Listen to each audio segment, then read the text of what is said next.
What's up, fight fans? We are back at it with another edition here at Round One Sports TV. I am your host, Edwin, and where do all fights start? Round one. We got an amazing show for you here today. I want you guys to lock in, tune in.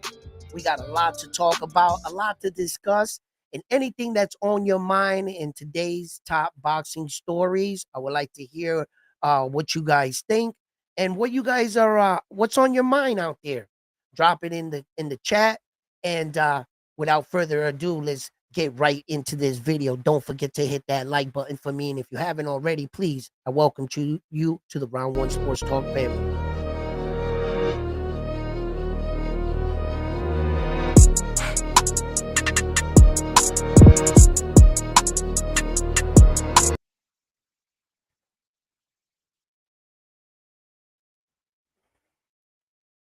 What's up, Dennis? How you doing out there? Thank you for tuning in, locking in here. And we as we go through boxing and we watch some of these guys' career unfold right before our eyes. What's up, Frontline? How you doing in the building?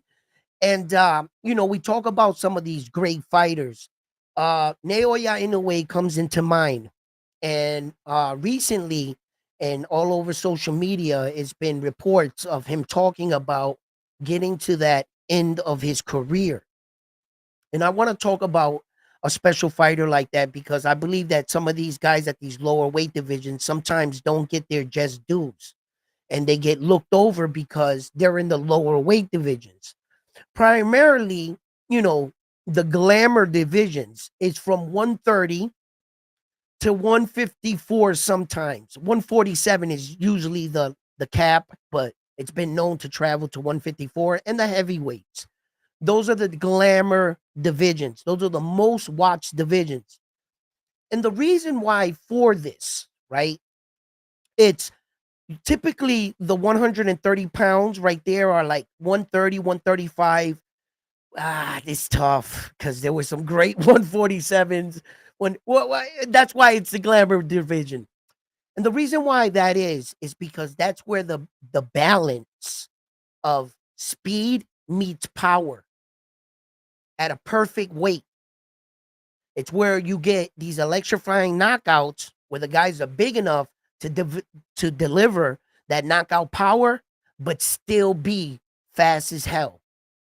You see, anything under 130, there's not a lot of power. And that's where a man like Naoya Inoue comes into mind. And we're going to take a look at his career and how he is bending the needle. It's no more guys are like glamour division right now, 130. Shit, he got eyes on a division and he sparked up a lot of good fighters with him. He brought a lot of good names that we're aware of today because of a fighter such as Naoya Inoue. A lot of these fighters need to pay homage to this man. Let's talk about where Naoya Inoue, the legend of Naoya Inoue, started and why now it's more important now than ever to watch him, because once he's gone, he's gone. And he's starting to plan for his exit. It's a thing that in a moment in a boxer's career where they're going to get to, where that sometimes boxers don't want to call it quits, whether it be for financial reasons or, what other reasons. They always seem to come back, the greats. And some of them really tarnish and hurt their career. I've always stood on this and I'm going to stand on it. If Roy Jones Jr. would have retired after he beat John Ruiz there, right there, he would have retired. He would have had a good argument for GOAT status. But that's not how the story ended. So it's important for the fighter to understand the responsibility of the legacy they built and how to end it and not hurt what it took you a lifetime to establish. Floyd Mayweather, whether you love or hate him, he established that. He got where he wanted to be no matter how he crossed that finish line, he did it. And that's protected. Now they want to call him in, right? What weight division do you think Naoya Inoue will retire in? I think he'll stay at 122. I hope he stays at 122 front line. And I hope he stays at 122 because it's going to become a point in time where his skills are not going to be able to get him out of trouble, I think. Maybe he can. Maybe he does have the skills to pay the bills, right? But I'm always going to feel if he was to fall at 126, yo, Naoya Inoue, you gave us everything. That would be technically 6 weight divisions. From a man that came from 105, with his size, his skeleton, the way he really pushed the envelope. So I would hope he stayed at 122. He's starting to see that it's not about names in the sport of boxing. It's not always the biggest name is going to give you the best fight. Ramon Cardin, bro, those are the guys you need to watch out for. You know, those hungry guys, those guys that there is no tomorrow. There's no measuring stick for that. Those are real fights right there. Although he doesn't have the biggest name, look what a warrior Ramon Cardin turned out to be. Fell in love with the little left check hook, and he was kind of telegraphing it at some point in the fight, but shouts out to him, man. You know, that man, there was no quit in that man's eyes. So I would hope that he stayed at 122, Naoya Inoue. But when Naoya Inoue started his career, he started his young career at 19 years old. At 19 years old, right out of the gate, right? He fought Christian, right? And like on your debut, you're fighting a guy that was 16-4 on your debut, and it's an 8-round scheduled fight. See, on average, most of our fighters, or most of any fighters, typically would start off their pro career on a 4-round fight, or maybe a 6-round scheduled fight.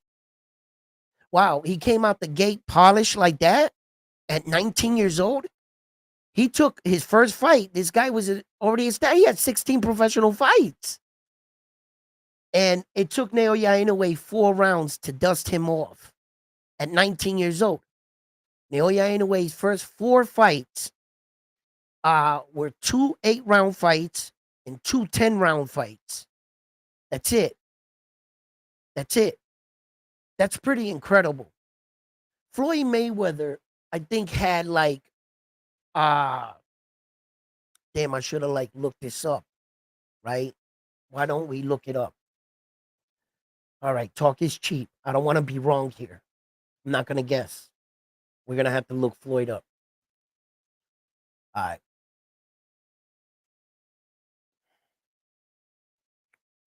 All right. Floyd started his career, impressive, bro. 50-27.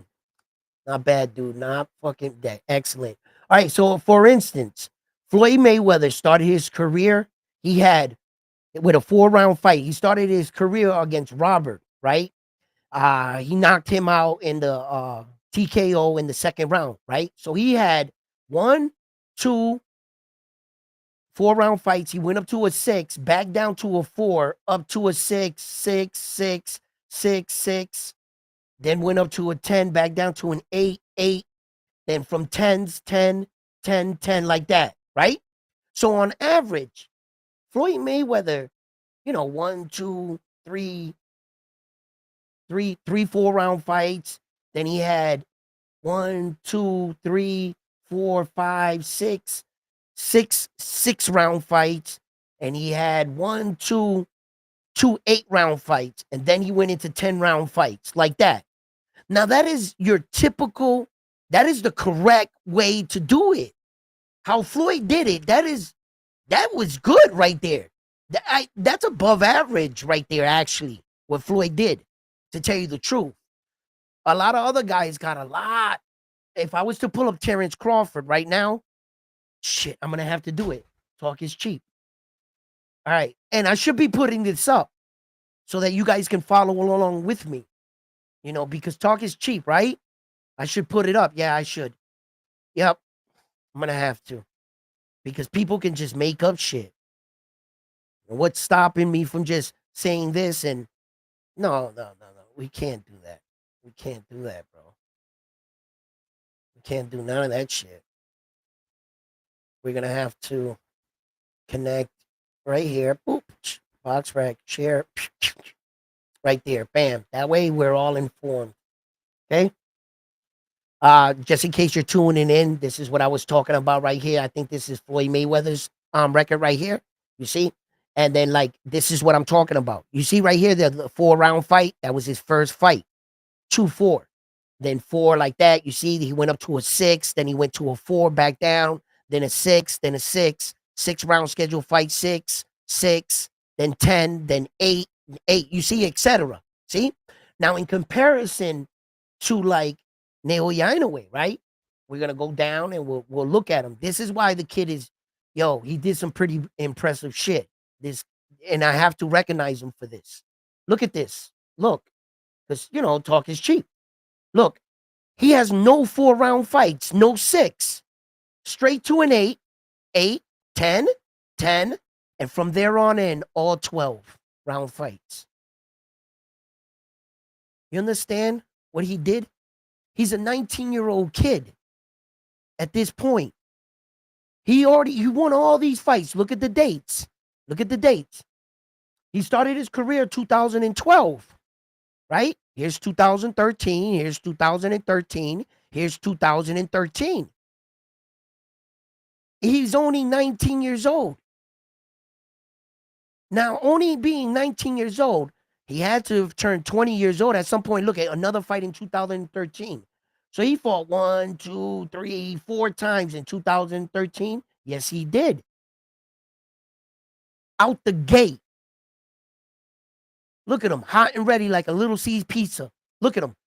He's already in a 12-round fight. In a 12-round fight, my man. Check this out. Look at this. In his 6th professional fight at 108 division, he wins his first world title.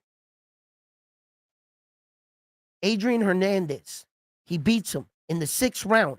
Adrian Hernandez came into that fight 29-2, world champion for over 4 years.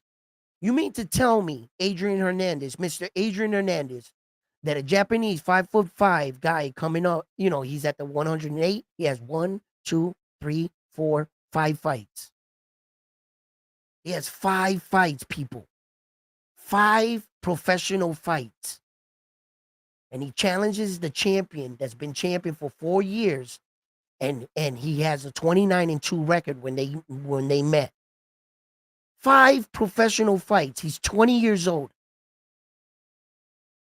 You mean to tell me you just challenged me? You just really challenged me. With this kid got 5 fights. Bro, he dusted him. He dusted him off in 6 rounds. Look at this. 6 rounds it took him. Since the moment he won this belt, right here at the WBC 108, he's jumped up 4 weight divisions. 4 weight divisions. He has titles at the 108. He has titles at the 115, 118, and 122. He bypassed 112. Nobody would fight him. Nobody would sign up to fight this kid. This man jumped up by his 8th professional fight. He was a 2-division world champion. 8 fights, people. 8 fights. No breaks. You have to understand this. This is a 21-year-old kid that's moving up with 7 fights, entering his 8th professional fight at 115, which is this one right here.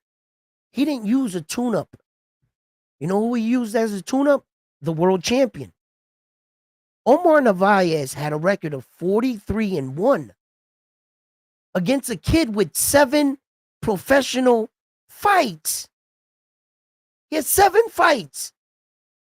Jumping up Now, and by look, he went from 108. Look at this right here. Look, he went from 108 to 115 right here, right here, right here, right? He bypassed 112. So not only is he coming to challenge you for your belt, he's bypassing an entire division, telling you that he's the much, much smaller guy with only 7 professional fights, and you dare challenge me with I'm an established fighter. I have 43 professional fights with 1 loss. You're coming up 2 weight divisions with 7 fights. And you're trying to convince me that this Japanese dude is going to do what to who? I'm Omar Narvaez. Bro, it took him 2 rounds to knock that dude out. That dude ain't never been knocked out in 43 professional fights. He ain't never been down.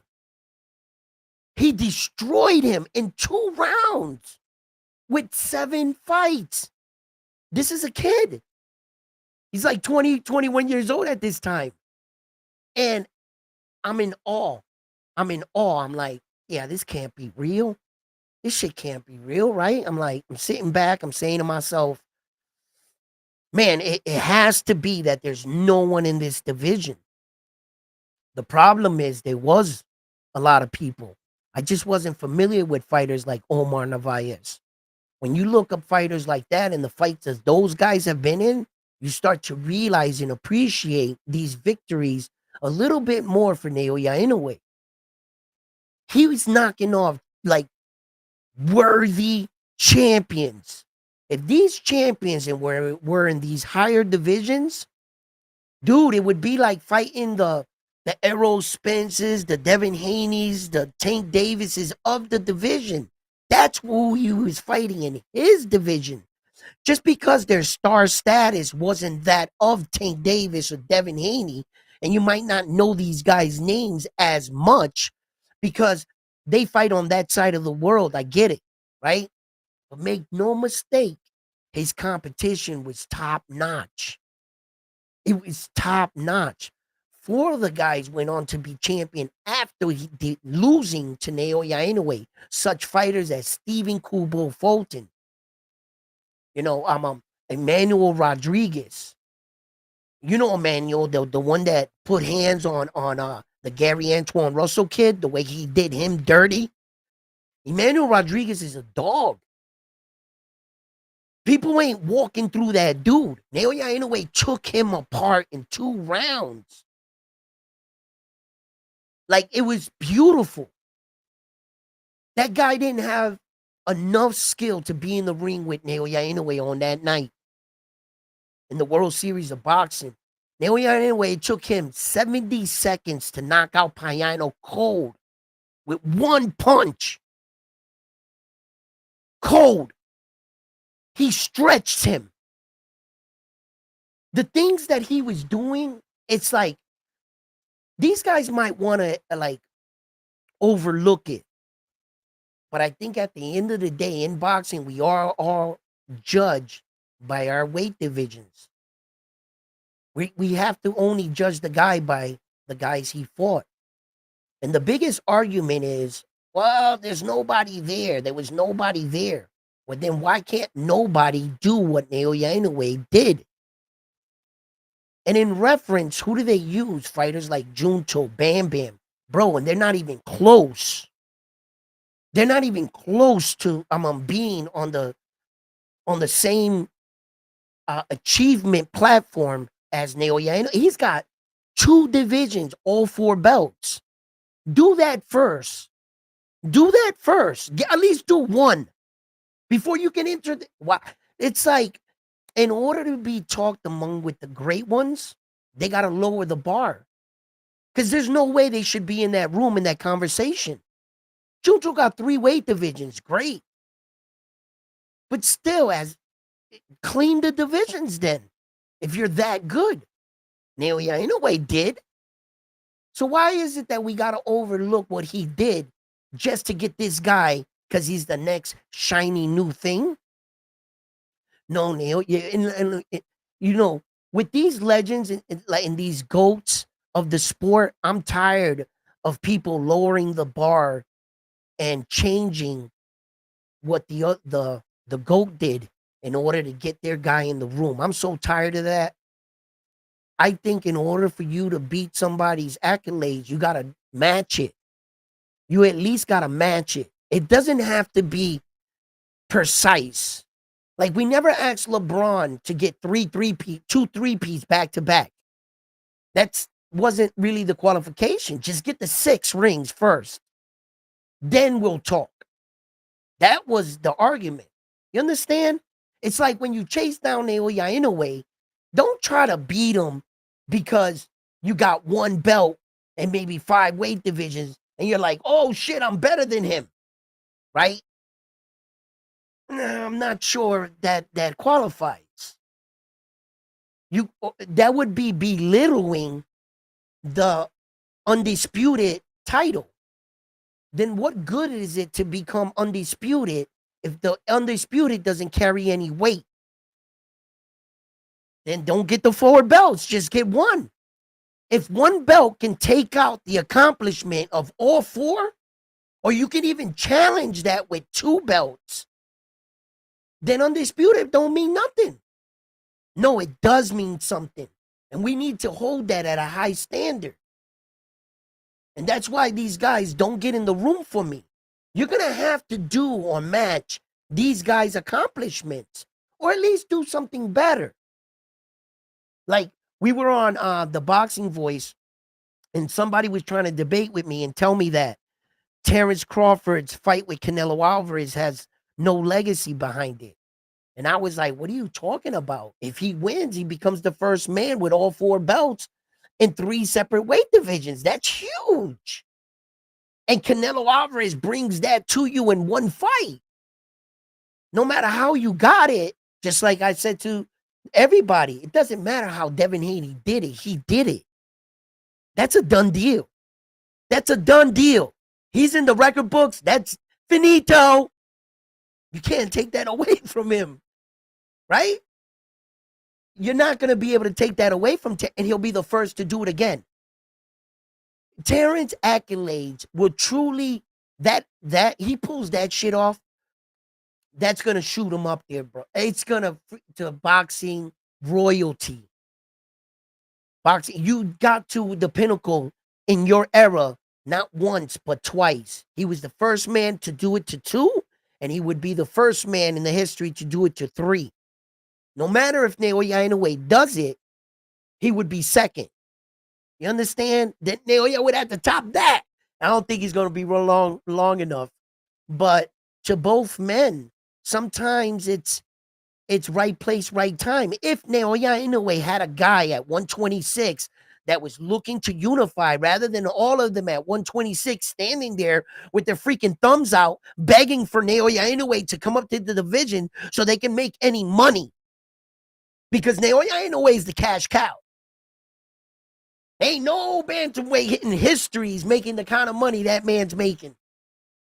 He's setting a bar right now, okay? So everybody at 126 can't get Naoya Inoue's name out their mouth. You notice they're not calling out each other. They're preparing for a fight for this Japanese dude to come up. That's the lottery fight. They need him. When did Nick Ball say he fighting Espinoza? When did Espinoza say he fighting Stevie? Come on, man. Stephen Kubo Fulton's talking about fighting who? O'Shazi Foster? Come on, like, really? So it's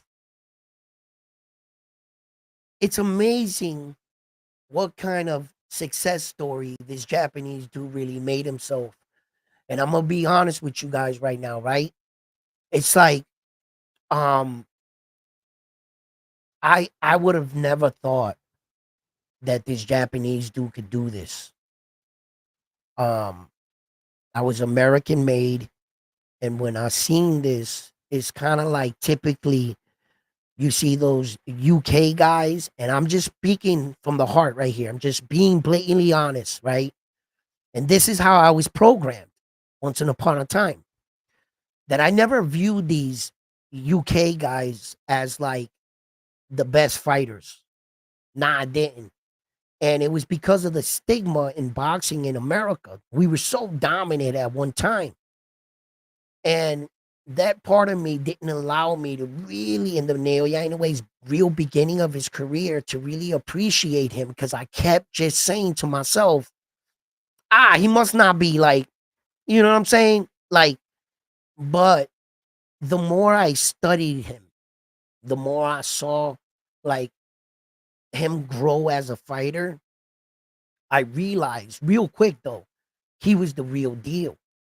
And he really surprised me, man. And it was, he beat my guy. He beat my Puerto Rican guy in Emmanuel Rodriguez. And right there, I think I really became a fan. And talking about a fighter fighting adversity, like they say, oh, well, Naoya, in a way, what tough fights have you ever been in? Well, damn it. Have you ever fought 10 rounds with a fractured orbital bone? Donaire cracked his orbital bone in the World Series of Boxing in the second round, man. He fought 10 more rounds with a guy punching him in the face, and he wanted no quit in that fight. He wasn't looking for an out. He won that fight hands down. I think he knocked Donaire out. I think the referee saved Donaire in the fight, but that's neither here or there. Donaire is a fucking Hall of Fame warrior. Straight, yo. He's a good fighter, bro.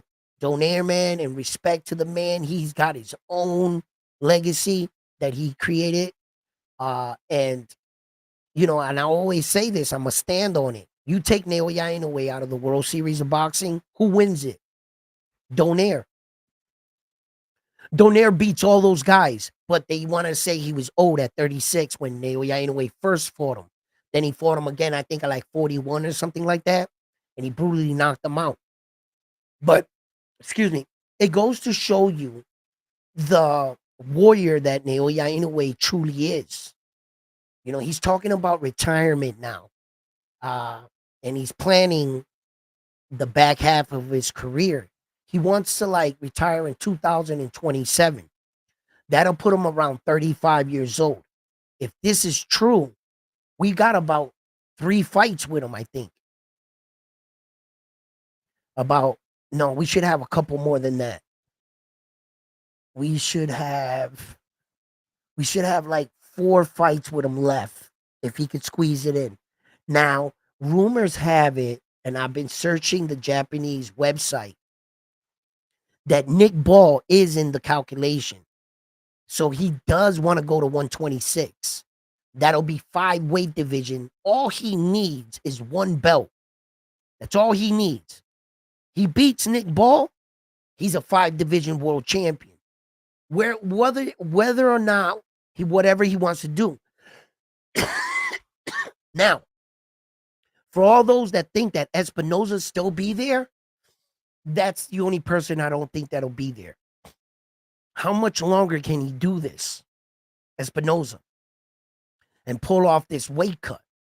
Is it really that healthy for him? Like, I'm not sure Espinoza still be in the division.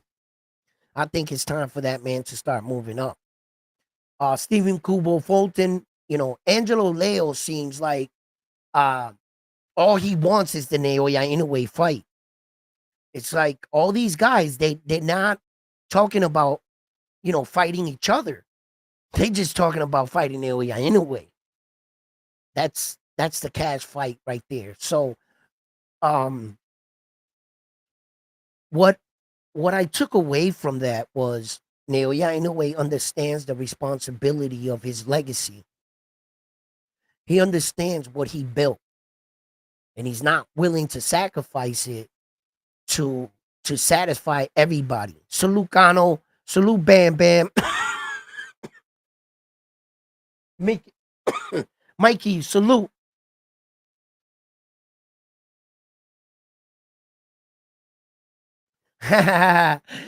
Ness is my dude, bro. I fucking love Ness. But we got to make the show interesting. You know what I mean? So I know we'll have a back and forth, but don't be fooled. Like, you know what I'm saying? Like, Ness, he know his shit. You know what I mean? I'm thankful, like, he give me the opportunity to like kick it with him and shit because but I can't be that yes dude. I'm not gonna be him. Nah, I can't be him. So, but you know, Ness is slick with his shit though. I fucking love him, man. Yo, he's he really he turns shit around, but yo, it makes for a great show and shit. Always, you know. Absolutely. I don't care if Ness cooks me or I cook him or there's gonna be days, none of that shit. But at least he's gonna speak what he believes and I'm gonna do the same and you know. But I do try to show support like to the team and shit. Like I be agreeing with them on some subtle things, you know. But that dude is something else. Ness, man, you know what he established there. That is something a platform what I dream to get to, and like you know, and have that kind of influence in the sport the way he does. It's fucking truly amazing. Like, uh, you know, I be taking notes for real, man. Like, the dude came a long way. He had a little celebration and shit, little birthday and I was like, wow, that's impressive. 15, like 13 years or some shit like that he has. That's impressive. This is hard shit, you know, to be. I was the first thing I asked him, I was like, yo, how many people you think started with you are no longer around? You know what I mean? And look where, you know what I mean? So, homeboy, hey, I like that shit. Talking with real boxing people that know 10 times more than I know. You know, I don't always like to be in a conversation in a room where that I'm the most intelligent in the conversation. You learn nothing that way. You need steel sharpen steel, you know? And I'm always there to learn, you know? Dude, yo, he's it's like a hardcore, ain't he? Like he's crazy with it. This motherfucker know fighters. He's 1-0. Blah, blah, blah, blah, and I'll be like, God damn man, nah, I don't know him. Like yo, he be cooking. They should unify at 126 because Inoue might lose at 126. And once he loses, what? He loses.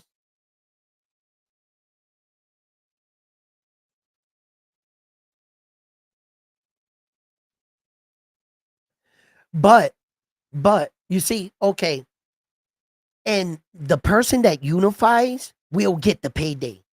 Like you're saying, he'll get that payday because it'll be a shorter to the goal. If one of those guys were to like unify freaking 3 belts, right? And Naoya in a way went up there and was like, okay, you got 3 belts, let's go. And beats him, he's gonna stick around, bro. Because that last belt is gonna drag him into, you know what I mean? And it's also gonna give another guy, another champion, a payday. But just like Terrence Crawford's opportunity, it's too great to pass up. You know what I mean? For one, the payday is too big for Terrence. This is what he worked his whole life to get to that moment. He worked his whole career to get that kind of fight. But he's really going to have to go in the lion's den. And one of the things I want to point out with a fighter such as Naoya, in a way, in comparison to like the fighters that are retiring today, like Terrence Crawford's of the world, the Saul Canelo Alvarez, remarkably, on their way out, their competition went down. Naoya Inoue's competition is going up on his way out. You have to admit, are we all not afraid or think that the guys at 126 are too big? And that would be his toughest challenge, wouldn't it? So that means that his competition is going up, not going down. He's on his way out. It's like his story is like, if you break down the shit he's really doing and you sit back and you think about it, you're like, these guys, his competition was going down on their way out. And fans are like, well, we should be supporting our guy because he has the right to have these fights on his way out. But this guy's not doing that. Where do we separate the elite from the greats? And what do you consider an elite fighter? Naoya Inoue's competition is actually going up. On his last 3 fights, everything is up. The Marlon Tapales, ain't he the one that was going to strip Naoya Inoue because he was dunking him? Right? Ain't he the real challenge? Well, you got it. Nick Ball's supposed to be next, and then Japan's own Juncho Nakatani. He's fighting the next reigning Japanese star for the throne. He's legitimately fighting the young gun on like his last fight or something. After coming off, of course, getting his 5th weight division fighting Nick Ball. These are your toughest challenges. That's how you're choosing to go out? Bro. What? That's crazy. How did Floyd go out? How did the rest of these dudes are going out? You know what I'm saying? And Naoya Inoue doesn't have no William Skull on his record, man, on the way out. He don't got no William Skull fight, bro. He don't got none of that shit. He's not the type of fighter that said, I got all the way good to get great to fade. No, he's saying, I'm great the entire time. Now I'm elite. And he's proven it by the challenges he's taking on the way out. Pay attention, people. Pay attention. Like, yo, Naoya Inoue is truly a video game, bro. He's a video game.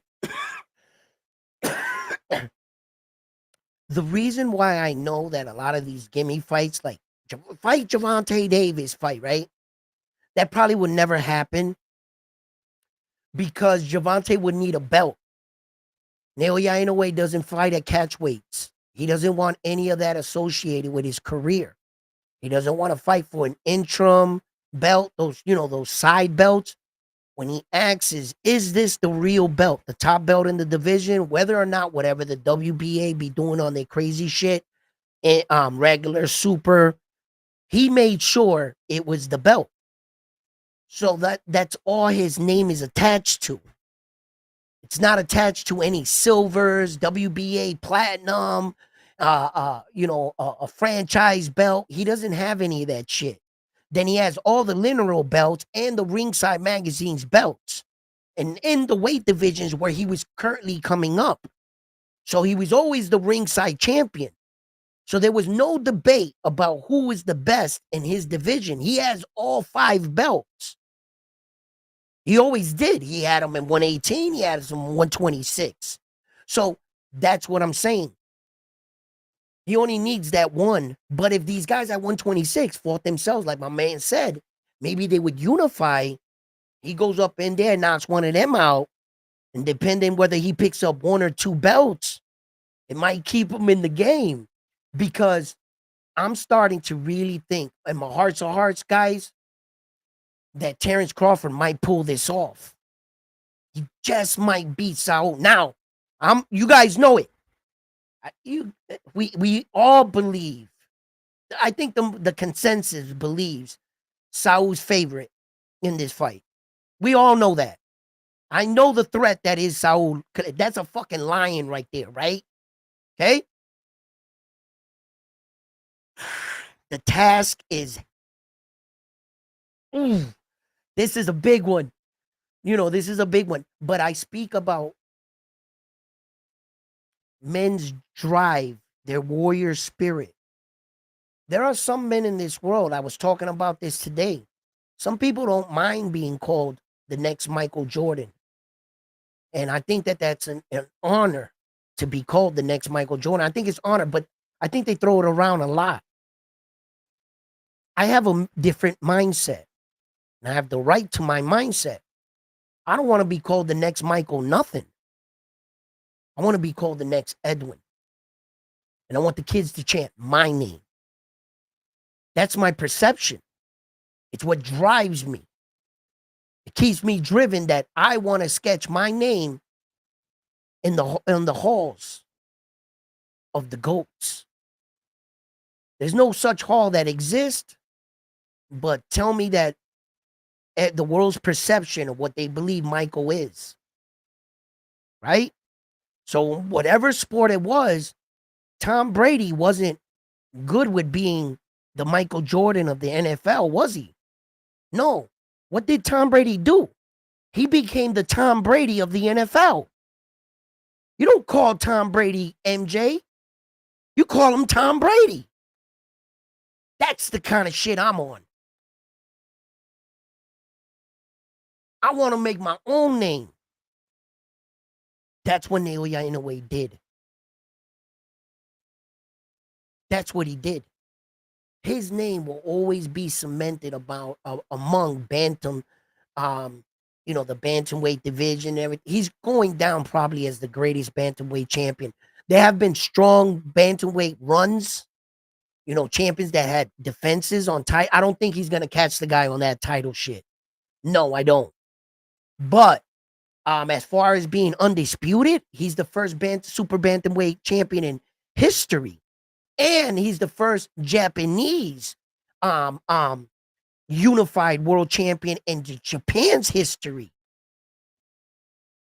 He's got a lot of first. And those are those special kind of guys where like you look on the record books, right?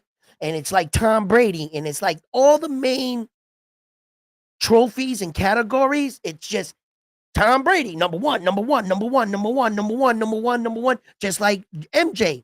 When you look up his stats, number one, number one, number one, number one, one, one, one, one, one, one, one, one, one. That's what the GOATs look like. And that's what Naoya Inoue's record's gonna look like. He's on his 25th world consecutive straight title fight. 25 title fights in a row. Terrence Crawford's got like 20. I think it's 20. The Japanese dude got 25. He's not breaking that to fight fucking Tank Davis on a bullshit ass fucking catch weight fight. Naoya Inoue is not broke. 2024, what do he make? $43 million? Reported? He's not broke. The Saudi prince gave him like 9 mil to being an ambassador. He made like 35, 36 on his own. They broke it all down. Just in 2024, he made $43 million as a bantamweight. Tell me a bantamweight in history that made that kind of money. I'll wait. I'll be right here.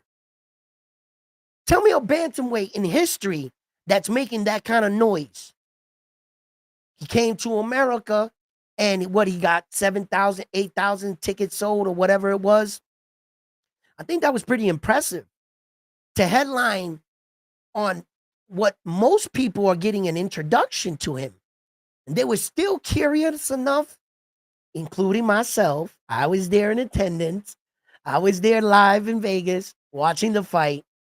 I saw that, man, listen, that fight got me out my seat.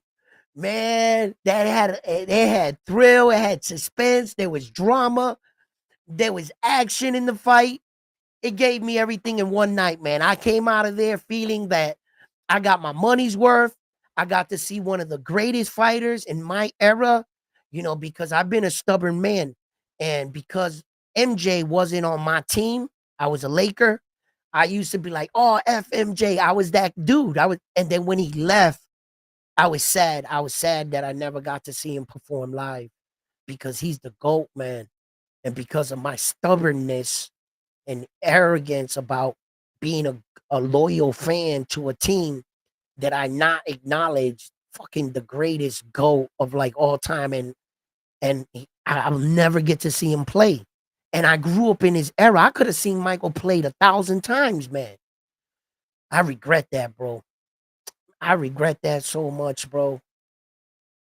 I was just young, a crazed fan, and I was a Laker. And Magic Johnson was my dude, bro. I was Magic, them boys, and at times I didn't get to see these guys. So when fighters like this come around, man, and you have the opportunity to see them, I suggest you see them live.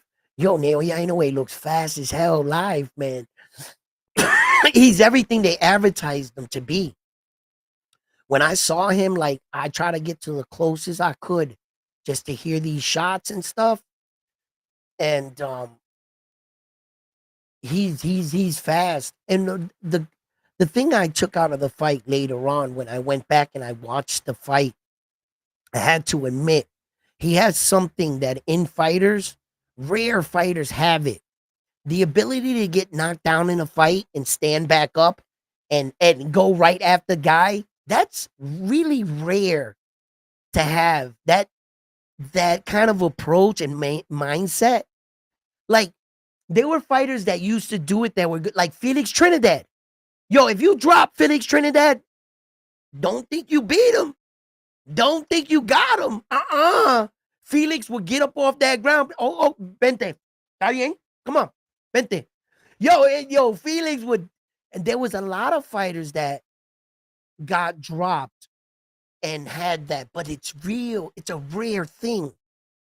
I've seen time and time again fighters shy away, try to recuperate, try to play it safe in the round, but get up and attack the guy after being dropped. That's something rare. You know, he didn't let it affect him. He made the adjustments that he needed to. He recognized his mistake. He was a little bit too eager, a little bit too fast to push the action. And he said, "Oh, I got him hurt." And Naoya, rather than really knowing that he had him hurt and go through that process of breaking Roman Cardenas down, I think Naoya Inoue might have underestimated Roman Cardenas just a little bit. And I think he was a little surprised about Roman Cardenas' punching power. I don't think that Naoya Inoue expected him to punch as hard as he did. When I saw him take that shot and I saw him like glitch out, in live, that's what it looked like. He hit him and he kind of like froze like this and then he dropped. That's how I saw it. I thought he was out the way he fell. And then he spins around and he signifies his corner like, all right, I'm good, I'm good. Looks up at the ref like that and he gets up. Most people say saved by the bell. I says, I'm not too sure about that. Yeah, in a way, when the referee stepped out, look at his first step. It's towards him. He was like what? And yeah, there's been a lot of guys that got hit at the end of the bell and they don't have good recuperating powers. They come out in the second round, trying to like defend it, real gun shy now. Some guys don't even got their legs underneath them. Naoya in a way comes out of that corner in the third round after that knockout and runs right at him. You know what I'm saying? Like, yeah, let's go. And they start banging it out. And that's something special. Those are kind of things you don't know if your fighter has until he's in these situations. Just like Naoya in a way. There were a lot of, as I was watching him grow, a lot of uncertainty. Because you don't, how the hell would I've ever guessed that he was going to turn into this kind of fighter, right? So you're watching him and I'm saying, well, I want to see how he faces adversity. If he ever gets dropped or hurt in a fight, like he's dominating these dudes, but is anybody ever going to give him a fight? And then that Nonito Donaire one classic goes off. And I'm like, wait a minute. And then the extent of his injury was revealed. And I'm sitting back. I'm like, you got a fractured orbital bone and your nose got broken too? And you fighting like that? He like developed a strategy in the moment, covered one eye, and was fighting Donaire like this. And then when Donaire would get too close, he would size it up and then use the hand. You know what I mean? And snap in. That was clever. That was clever. I broke down how he came up with that because, in fact, Donaire did the same thing, and Naoya in a way remembered it from studying film on Donaire. It goes deeper, like the fight itself. And I'm like, I'm sitting back and I'm just saying to myself, my man has faced adversity, bro. He got dropped already twice now. And I think he's maxed out. Sometimes being dropped like that, it will give you the impression that he is maxed out. Or was that just really good punches? No matter if he's not maxed out, either way, he should have gone down by those punches. And yeah, that could be a possibility too. He could be ready for 126, but I think that that's where the real challenge lies. And people that are just tuning into my man right now, Naoya, in a way, that are their biggest excuse is if he's that good, why doesn't he just go up to 126? Well, the reason why you can say that is because you don't know about him. You don't know he's already in his fifth weight division. Naoya, in a way, he's already fighting in his fifth weight division. Listen, I don't want that to go over the people's heads. There's very few men in boxing history that ever made it to four. Very, very few. Oh, I know that band Frontline's coming in. Facts. Yo, yo, Yo, I gotta keep you on track, bro. what's going on? You're not reading super chat. You're not reading I, the I chat. am I'm over here. I got this screen with his the box rec. That's why I don't got your chats up and I can't see them. Slacking, yo, slacking. yo, yeah. So come in. All right. Oh shit, we got a 5-piece from my man. Yo, what's up, baby? Thank you for dropping that 5-piece. Hey, yo, frontline. Take this time and read some of them chats. Go all the way up for Well, me. let's start with Ty Lee, the one that gave $5. He's like, yo, frontline, go up there, go help Adam read the comments. he Yo, can't see OG can't see much anymore. nah, I don't even got him up right now. I got the on screen. I forgot Yeah. all about him. I just started flowing. I forgot all Yo, about the comments. I all did. right, let's address a few things. Yeah, let's do it. Let's do it. Michael B, he wants to know he got beef with you. Okay. We got And beef. yeah, he got beef All because right. hold on, I'm trying to pull it up. Where's it at? All right.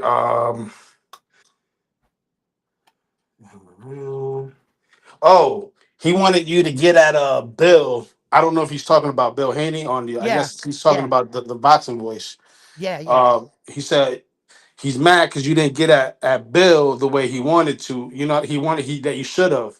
But I Yeah. replied to him and I told him, I said, yo, if you know Edwin, he keeps it boxing. He don't really go with the masses trying to start controversy and stuff like that. No, Had yeah, it yeah. been me, I would have applied pressure. I would put my I, knee on I, his neck. I'll tell you what happened afterwards. Go ahead, read the rest. I'll get to that one at the end. All right. Let's see. Tony Kart Racer, Japanese culture is different. They don't duck. They go searching for the best challengers. Hmm. Mike B again says, don't be surprised if Inoue doesn't go to featherweight. Bang Bang replied to Tony, said it's the only way you can test yourself and show and prove you're truly the best. Mountain Man says, I think Inoue was talking about retirement because the interviewer asked him specifically about it. So I'm not bothered with the phenomenon where fighters who talk about retirement are already past it. Right. The super chat, you got that. Andre says if Naoya uses his technical abilities, how he did with Fulton, the first 6 rounds to drown the opponent slowly, and the last 6 rounds to go for the kill, he can beat anyone at 26. Tony Kart says, I do think Inoue will take a crack at 26 for a belt. Crazen says if Inoue sticks around and if he does clean house at 26 division, where would you rank him in the entire boxing history? I'll let you address that right now before I continue. All right. Wow, that's a big one right there. Okay. Uh there are a couple accolades that can still be achieved, right? Meaning Terrence Crawford could be Canelo, right? So we got to keep that in consideration. But if he was to fall and Naoya in a way ends with his record, it should sit among the top 5. It should. and as far as achievements and good big fights, right? Because I got to admit that sometimes some of these fights were bigger than life. You know, that Ali George Foreman shit, and there's some of these fights in history that when Joe Louis fought like Schilling in Madison Square Garden, it was like the Nazis versus US. Some of those moments can't be overlooked or overshadowed. You would really need to do some serious shit. So I understand events, and then I also understand accomplishments. As far as accomplishments, it's gonna be tough to really argue Naoya Inoue's record, because what they're gonna say is that, like in Terrence Crawford's situation, he fought Errol Spence Jr. for 3 belts. Situations like that will be brought up. How did you get it? Did you do it the noble way, like one at a time? That's the most prestigious way. And who values this? Who's the people that are setting the bar for who's actually the greatest? The GOAT stands for the greatest of all time, right? And when you got records like this Naoya Inoue dudes, especially if he retires undefeated, where that you can argue, well, your champion lost, and then it's going to tighten the conversation. But his weight is going to play a factor. And how could you argue against the most prestigious belt, which is the heavyweight championship? And that's where the argument's going to lie. You see, at the end of the day, you can't ever belittle the heavyweight championship of the world. It's always going to be the most prestigious belt, unfortunately. So, but where I place him, I'm going to have to place him if he can pull this off. He's got to finish strong. Bro, how many times we seen our legends fight in their 50s? Look at Manny Pacquiao's going to fight now, right? Naoya Inoue says, fuck that, I'm not retiring. Fight for another 10 years. And he got like 6, 7, 8 losses. That's going to affect him. That's why I think that Naoya Inoue is starting to prepare himself for his next transition in life. And if he can pull this off, where he ends up, I'm curious. He pulls that shit up. Look, I was in the conversation. I was telling you guys, there's a very small list of men that's ever been 4 division world champions, guys. What is there, like 6 men in history? Something like that have ever done that. Out of all the hundreds of thousands of men that have boxed in history, and there's even fewer guys at 5. Like, it's this. They're gonna have to consider all of this. And what's the argument, right? Where do you put Oscar De La Hoya? Do you put him above Floyd? Why? Oscar got 6. Floyd only got 5. But is Floyd better? You see? And who makes these rules? Who determines whose record is actually better? But I'm gonna tell you right now, this Japanese dude is doing some serious shit. I'm just afraid he'll never get the credit he rightfully deserves. And I'm not the person that makes that rule. I don't got that kind of power. But he finished strong. I would place him up there with the greats. Hell fucking yeah, bro. Hell yeah. Hey, Tally wants to get. He said, "Give us your thoughts on Inoue versus MJ fight. Your prediction." Naoya Inoue is gonna stop him. Whenever he breaks them down, he gets comfortable enough. I don't think Marlon Tapalis brings anything to the table. I don't read into Naoya Inoue's knockdowns, like as far as he can do it. Well, MJ, you're gonna have to do that. Whatever sacrifices, whatever moves they made, Naoya Inoue's a smart fighter, but he can get caught. That dude does not shy away from the action. Naoya Inoue. So your opportunity will be there, MJ. You gotta be ready to pull the trigger in the moment. And unfortunately, I don't think MJ brings anything to the table. I think Naoya Inoue is gonna dominate him. He's gonna do it in dominating fashion. He's gonna knock him out. He's gonna move on. Successfully defending those belts, a record breaking 5 times. Yeah. The Hash only Face Boxing. Oh, Yep. go ahead. No, no, no. Go Go ahead. ahead. Go No, ahead. go ahead. Go ahead. Go Hash ahead. Face Boxing says he has to fight Big Junto before he goes anywhere. That's not going to be an easy fight. that right there is I believe is going to be one of his biggest challenges, fighting the youngest, strongest, most skilled. This is not the type of fight you take on your way out. This is like we were asking Saul Canelo Alvarez to fight David the Monster Benavidez, but he's actually doing it, huh?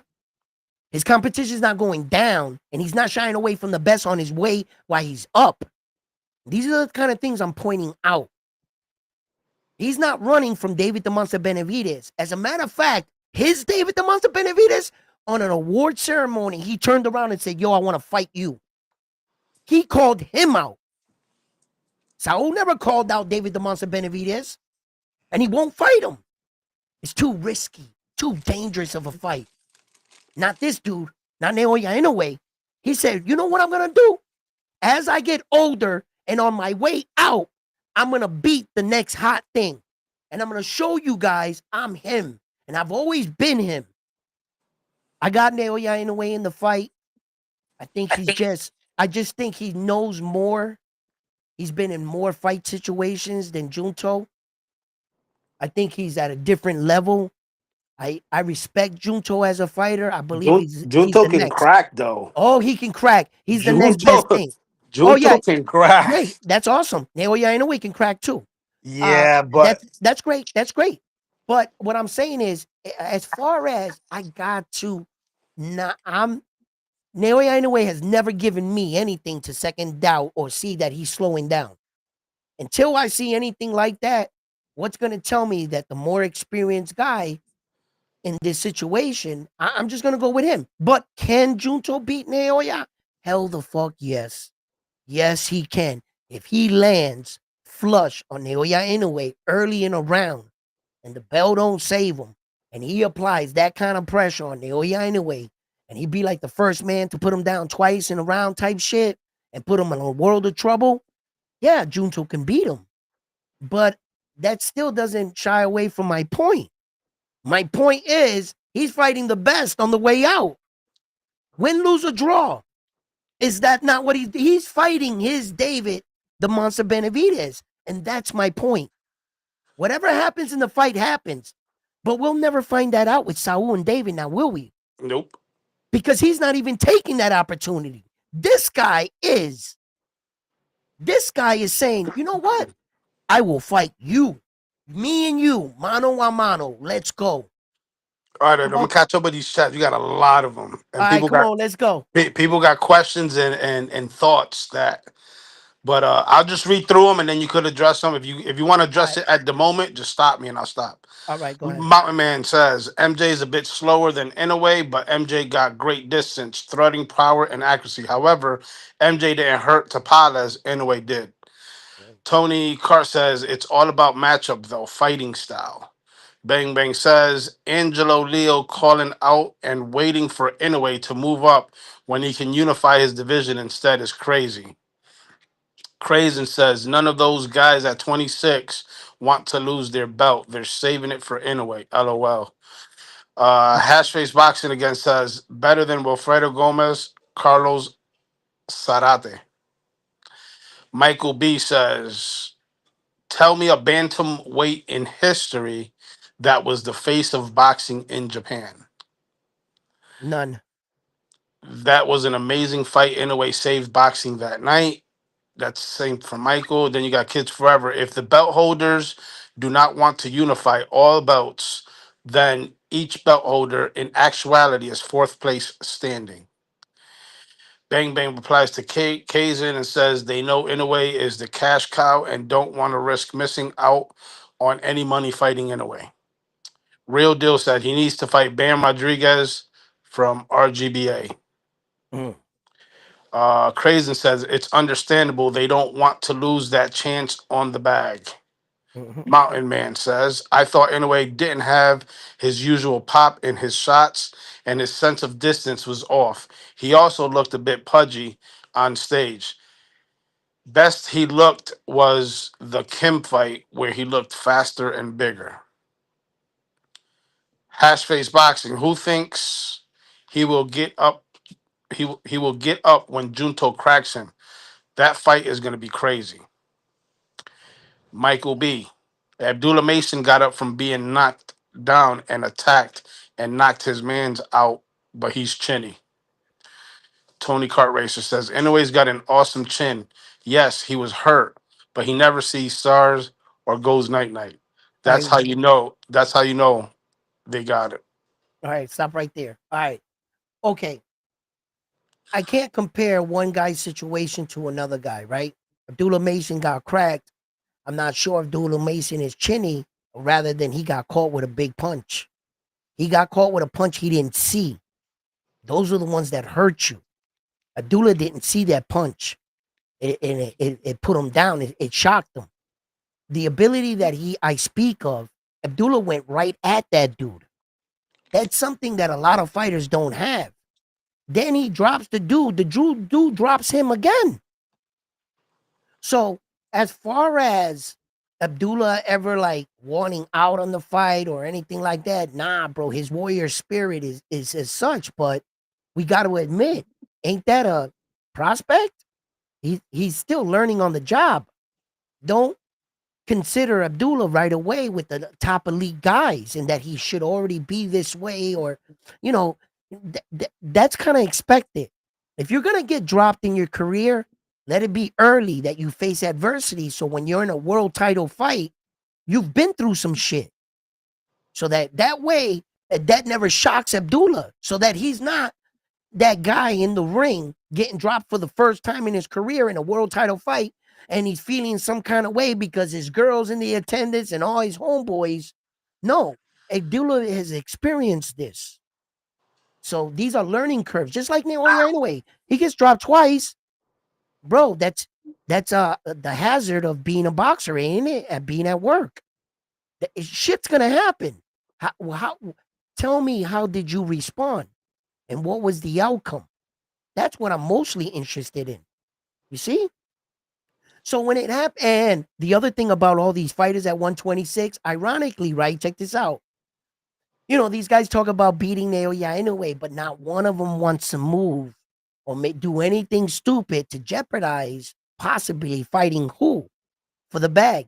Naoya anyway. Bro, these guys are at their TV screens, at his fights, just waiting. Come on, Naoya, announce it. Announce it. Say you're coming to 126, right? Because they all want a money fight. Think about it. Who the hell is headlining their fights at 126? Like Angelo Leo wasn't headlining, right? He's going to Japan now, right? But none of them dudes, like Espinoza just fought on Naoya Inoue's undercard. He's not headlining any of his fights.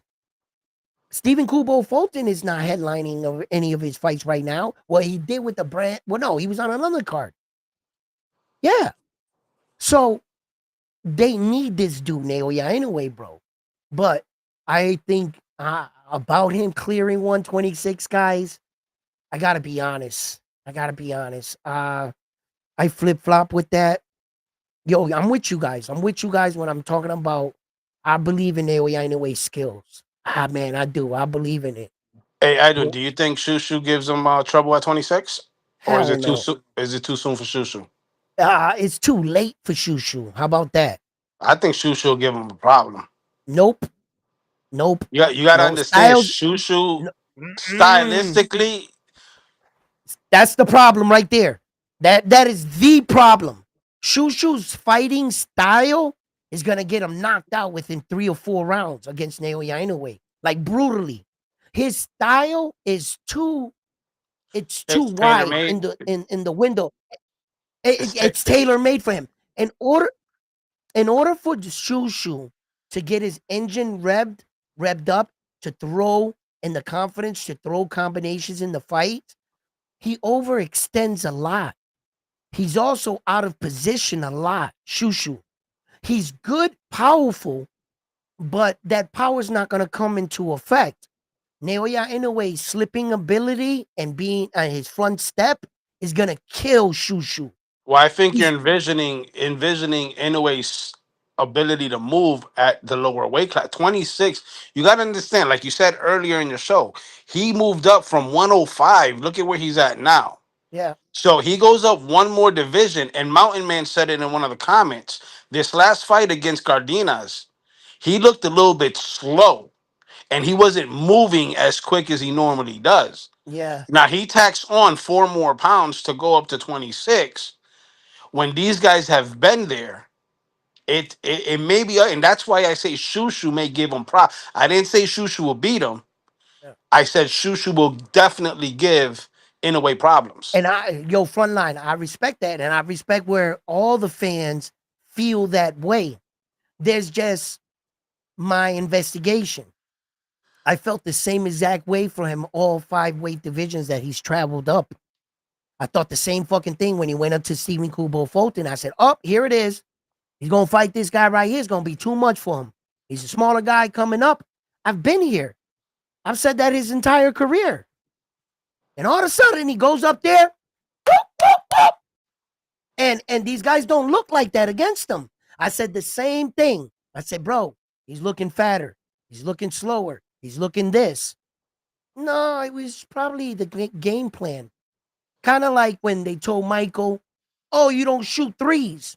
Came out, shot their lights out with threes. It's not that I can't do it. I just didn't need to. I didn't need speed to beat this guy. What I needed was this game plan. And I wanted to look like this. Now, he's also planning to make the move to 126, right? So let's see if he can make that move. You know what I mean? What's good?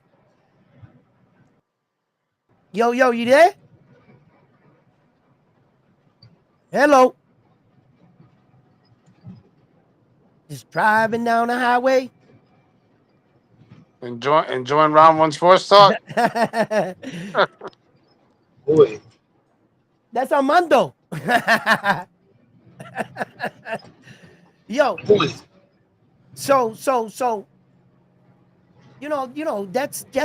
that's just the thing, man. I'm not sure if even he's gonna go up there, but his what they're saying from out there at that side of the world in Japan, I think that the plans are MJ, Nick Ball, Junto Nakatoni on the way out type I, shit. Nakatoni's at what, 22 or 26? No, Nakatoni's behind him at 118. So why are they even talking about that fight? Okay, see, these is the things. This is the fucking thing I'm talking about. Nakatoni's a smaller fighter in this situation. He might Well, be he's the taller. taller, might Yeah. be taller, but he's actually the smaller one. So what they were saying was, which I found it real crazy, but Before you get into your thought, Edwin, I yep, think I think that would be yep. Mario. What up? I'm on mute. Naldo. I'm gonna mute his mic for a second. Go ahead, explain it. All Go right, ahead. so I get that Junto that Nakatani cracks at 18, right? Yep. I Hmm? Frontline, I lost you there. you there? Yeah, go ahead.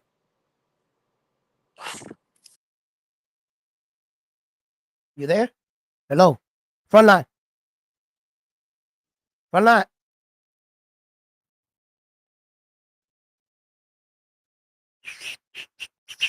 You still there, Frontline?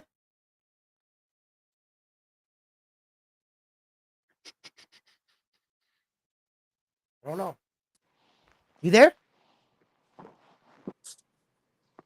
I still got Armando. Yo, Yo, you there? All right. So go ahead, continue.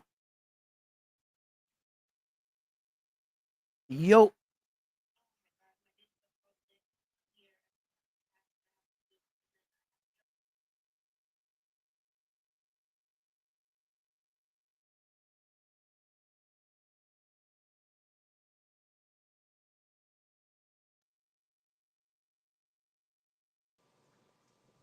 there you go. You hear me? yep, I got you. All right, so I know they say if you go up in weight, you gain power, so on and so forth. The question is, can you resist that power moving up? Meaning, if Inoue cracks Junto, can he hold it? Because he's been there longer. You know what I'm saying? Yeah. You know, one of the arguments, one of the guys had said it in the chat, and I don't want him to think that I ignored him or anything. Like, as far as the best bantamweights in history, you know, there's a still strong argument that he might not be the best bantamweight, but he's definitely going to be the best Japanese bantamweight. You know what I mean? And as far as we think about the biggest trophy, the undisputed status, I think that he can go down in history as that. But as far as title defenses and how strong, like, you know, my man got a That'll happen. 100% knockout ratio on title defenses. Like, that's uh Wilfredo is like, those are gonna be some strong records, but rightfully so. I think Naoya in a way, respectfully, will go down amongst one of the greatest bantamweight champions we've ever witnessed. You know, yeah. Uh, since there's never been a unified world champion, and I gotta honor that as the most prestigious award. I would have to. So the other guys didn't do that. So you know what I mean? Yeah. Okay, let's go. Naoya in a ways opponents come 3 times better than what Where they. you at? Oh, I started scrolling all the way to the bottom. I gotta get All to right. some of this shit. Yeah, Now all your opponents come 3 times better than what they actually are to fight him. Cardenas never looked so strong and fast. He would have dropped any 126 fighter with that shot. Inoue has a chin. Hash face says Mr. Honda doesn't want them in the same division until Inoue is on his way out. Carlos Zarate, 63 KOs, 70 wins. yeah, that's a big record right there. Um, Hold on. Mama Man says Frontline Inoue probably had a hard cut in Las Vegas. Joel Diaz said Inoue was late to weigh-ins and was sweating, which might mean he had hard time cutting the weight. Therefore, what I said earlier. Okay. Yeah, BR215 says I don't think Shushu will throw many punches in that matchup. Once he in there, yeah. I got him being gun shy. Yep, that's what typically that's what we see in a Naoya Inoue fight. A lot of these guys come out of the fight and starting gate and they're real confident, right? Then all of a sudden they're trying to survive. Then some of them forget the game plan or what they studied in the gym and they're just trying to, like, land that one punch. And typically this is what happens in a Naoya Inoue fight, where on average, he doesn't lose many rounds in his career at all. There's not a lot of rounds you can go back in Naoya Inoue's career and say, oh, he lost that round, he lost that round, he was losing in this fight. I don't ever think there was a situation in Naoya Inoue's career where going into the last rounds, we felt like he's losing. I've never seen that. Not even in a Donaire one. I thought that he was whooping Donaire comfortably. I think Donaire had his share of rounds, yeah, but I never felt like that with Naoya Inoue. In none of his fights where I felt like, oh, he's gonna have to do something to come back. No, no, no. No, I've never seen that. So his dominance is frightening, man. And these guys, man, they go in there, they look so confident, and after that, their expression on their face just changes. And I've seen this time and time again. I can no longer ignore of you know shit. If this was easy, why isn't freaking Emmanuel Rodriguez got all 4 belts, or Junto got all 4 belts, or Bang Bang got all 4 belts? And as far as Bang Bang fighting them, you can forget that shit. Although Bang Bang, that would be a super fight. I'm talking skill wise. Oh, that would be a banger. They're just too far out. That's their only problem. I'm not ever saying that Bam wouldn't fare well against Naoya Inoue. Shit. Actually, I think that would be a better fight than Junto. He's just in too small of a weight division. He's at 115. He got 3 divisions to go. And if Naoya in a way serious about going 126, you can really scratch that shit out. He'll never face Bam. Although I would love and I welcome a fight like that. That would be a great fight. We're just never gonna get it. And the Junto one, you know, that's the one more I favor the most that we will get. That is Naoya Inoue's um David the Monster Benavidez. Junto. He's definitely, you know, put himself in the category that we're like, yeah, we want to see that fight. I want to find out who's the best Japanese fighter. Yep. I want to know. And I think it's gonna happen. Yeah.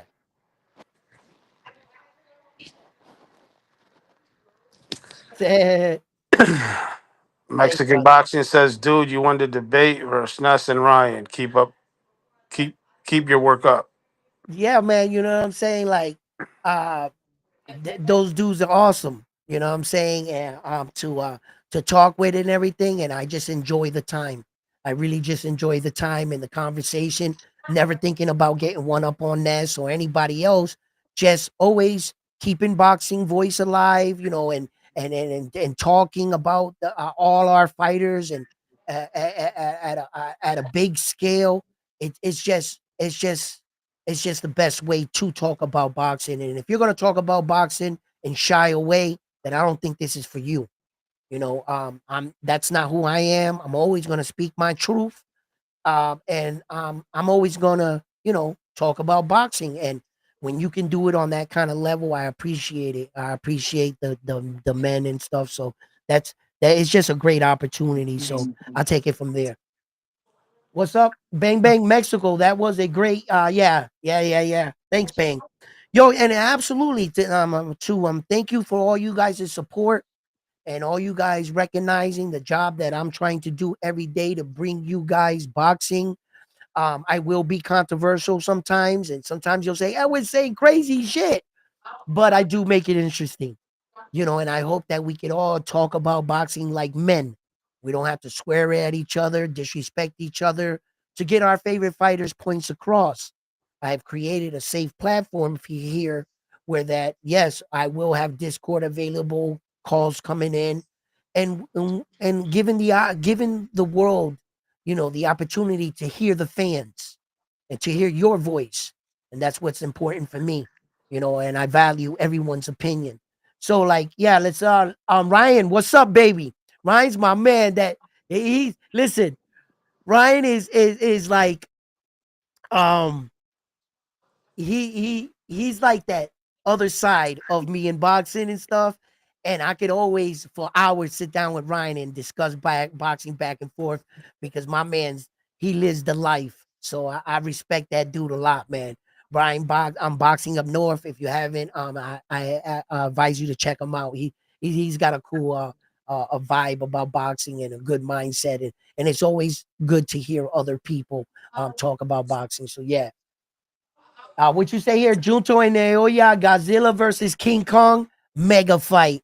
I called the Tank Davis versus Naoya in a way, King Kong versus Godzilla, because I felt like um, Tank is that dude, Now he but said Godzilla really, versus King Ghidorah. King what? Adora? G- Oh, I read that fast. Ghidorah. I just You read assumed that it was, too uh, fast. uh, yeah. But like I thought that fight would be big about Naoya Inoue and Tank, but that's a fantasy island fight, and I get it. I get it. I get that that probably would never happen. Uh Naoya's too small. Just too small, bro. Like, they can't Mexican like what am I boxers. gonna do? Like, oh yeah, no. Yeah, go ahead. Go Mexican ahead. boxer says that's what everybody is thinking. Do your own legacy. Forget Mayweather, especially after he got destroyed by Ryan, Peds or not. Floyd told Ryan go 3 pounds heavier, so he already up. He up one on Dave. He already one up on Devin. Hash says Ness takes the Haney. Whatever. Yeah. I'm not Listen, gonna get into I that. anyway, tranquilo, tranquilo. Yo, so look, guys, my thing is this. We tune in and talk boxing, right? And sometimes we want to call out these fighters on some of this bullshit that we see. You guys are right. You guys have the opinion and the right to voice your opinion about some of these fighters. Whether or not you love or hate some of these situations or fights, I think that rightfully so. I honor all these fighters for giving us these fights, and giving me something to do on my Saturdays. So I really appreciate and I want to commend all the men and women that lace it up, that actually run, jog, train to give it these moments and these things to talk about. For a long time, boxing was down in reporting, really down. It rarely was on ESPN, and they usually showed it in between a break of the NBA highlights and the hockey highlights or something, and they'll talk about one fight. So it's beautiful that the times are changing and we have these kind of platforms to share our opinions in boxing. That's what I aim to do. I welcome all of you to always join me and participate, and always don't be afraid to share your comments. Let me Well, know here what goes a you guys comment for think. you that Yeah. I need your thought on. All right. Is it true or false? I don't know. I've scanned through a couple reports. I didn't read them in fully because I've been busy. Mm-hmm. But Boots allegedly asked for 5 mil to fight Tio. Uh, Allegedly. yeah. You want to know something? I'm gonna work on this. I'm not gonna make any promises to you guys. This Saturday, I'm gonna be down in Philadelphia on the 24th. I'm gonna be broadcasting and hopefully live streaming the amateur events that my sister's holding in her Philadelphia gym in Kingdoms Boxing in Philly. So I'm gonna be there Saturday, and while I'm in Philly, I'm not sure if I can pull this off or anything, but maybe I can get a few words to Jerron Boots Ennis, because what I'm concerned about is, yeah, a lot of people are talking about Jerron Boots Ennis versus Tio shit, but I've never really heard Jerron Boots Ennis come out and acknowledge any of this. Exactly. Has he ever, like, yeah, because so this could be another Teofimo Lopez calling out everybody to keep his name irrelevant shit. How many times have we seen this song and dance? You know what I mean? From Tio. He was going to fight Chabriel. He was going to fight Devin Haney. He was going to fight, you name it, Terrence Crawford. He was going to fight Jerron Boots Ennis, Brian Norman Jr. He attached his name to so many fighters that whenever it comes to conversation now with Tio, the first thing in my mind is he's clout chasing again. Because I never heard Jerron Boots Ennis from their side. Let me Still, tell you something. He could barely knock out a 140 pounder. man, Imagine 47. Brian Norman sleeps him. Fucking what's his name? Mr. Miyagi. He hit you with oh, a with the 20 base, Mr. Miyagi with the 20 on the super chat. That's what's up, Mr. Miyagi. Thank you for always tuning in. He's a loyal supporter of Round One Sports Talk. It's always a welcome to see you in the live stream. Go ahead, frontline. Brian Norman Jr. sleeps Tio. Ooh. Boots, Yeah. Ooh. Boots sleeps Tio. Yes. And I hate to say this, but it's 100% factual. I'm not gonna say he sleeps him, but he beats him. Mario Barrios. He's just the bigger Yeah, stature. everybody underestimate Mario Barrio. Like he's not really that dude. Like, Well, we all know Mario Barrios. He's got a chin. He's got the body, but he doesn't have pop like your well, typical Mexican You know what I'm saying? I kind of disagree. Well, yeah. He got. I think he got good power. I just think that he fought a lot of big fights young. Yeah. He was undefeated with Tank Davis, but I think he was like fucking all of 19, 20 years old or some shit like that at that time. If I'm not mistaken, like he was really young. Like Mario Barrios' facial structure and everything now, you could see his change. What's up? What's up? What you laughing about? We got a Teal stroker in here. Vinny Blanco says Teal always steps up when it's time. Frontline just capping. So here's my thought process behind that. That said, and that's your opinion. If you think Teal steps up when it's time, kudos. But here's my thing. He's got a Teal, point. Go ahead. Go ahead. he's got a point. Tio steps up, but anyway, I want to hear it. I want to hear it. Oh, go ahead. Come on. Come on. Stop the cap. Come on. Come So on. all right. So Go check ahead, it. bro. Like, go ahead. Here's where I address that. All right.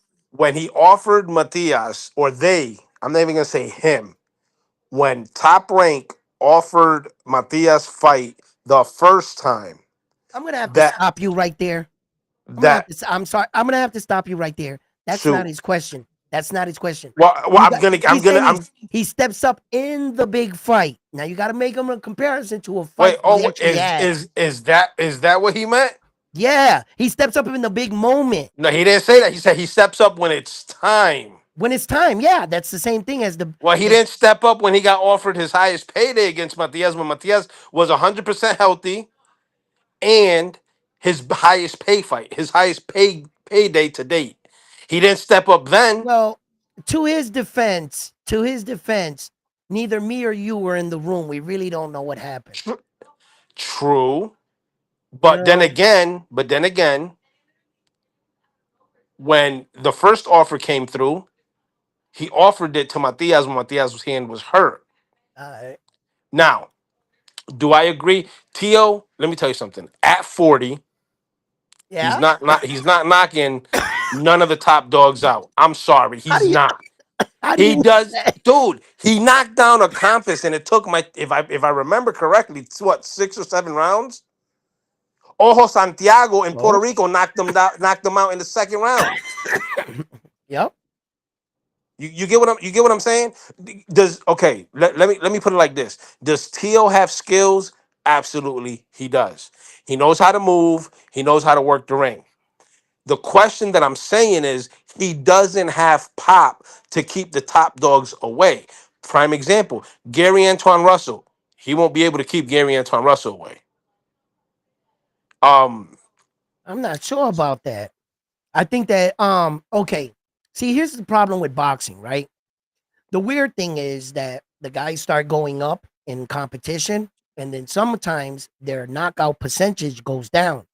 I don't think that's due in part to necessarily waving off their power. I just think that the guy in front of them are a better fighter, a much smarter fighter that you're not going to clip him with your power. So your power is really not going to show up because he's not just going to stick his chin out like the other guys were more or less skilled. So really looking into that and buying that Tio don't got power, I don't think these guys are rolling punches better. They're not, Tio's got to work for his shots. So um, that's why I don't think he's power, but it's there. If one of these guys make a false wrong turn, he hit Arnold Barboza with some pretty clean shots. And although it didn't drop Arnold Barboza, I got to admit, you can see the caution in his face. And you can see the damage that Tio's punches were doing to Arnold Barboza. Arnold Barboza is just a tough dude. So I'm like, okay, so he's not going to knock out Arnold Barboza, and he didn't. He tried to go in, and Arnold taxed that ass. You see what he did to his eye, right? So Arnold was cracking too. So that's what I mean. I'm not too sure Tio doesn't have the power. I just don't think that he's able to land the big power shots. These guys are not standing still. These guys are better boxers. And he's gonna see that. You know what the fucking problem with Tio is? I said this front line. You know this, right? I think that Tio's that kind of fighter that went to the gym, studied with the sensei, and in his last bit of his training, he walked out. He thought he learned enough. And Tio's the kind of fighter that really fights on God given ability. And if, I don't know if people know what, but I know what I'm looking at.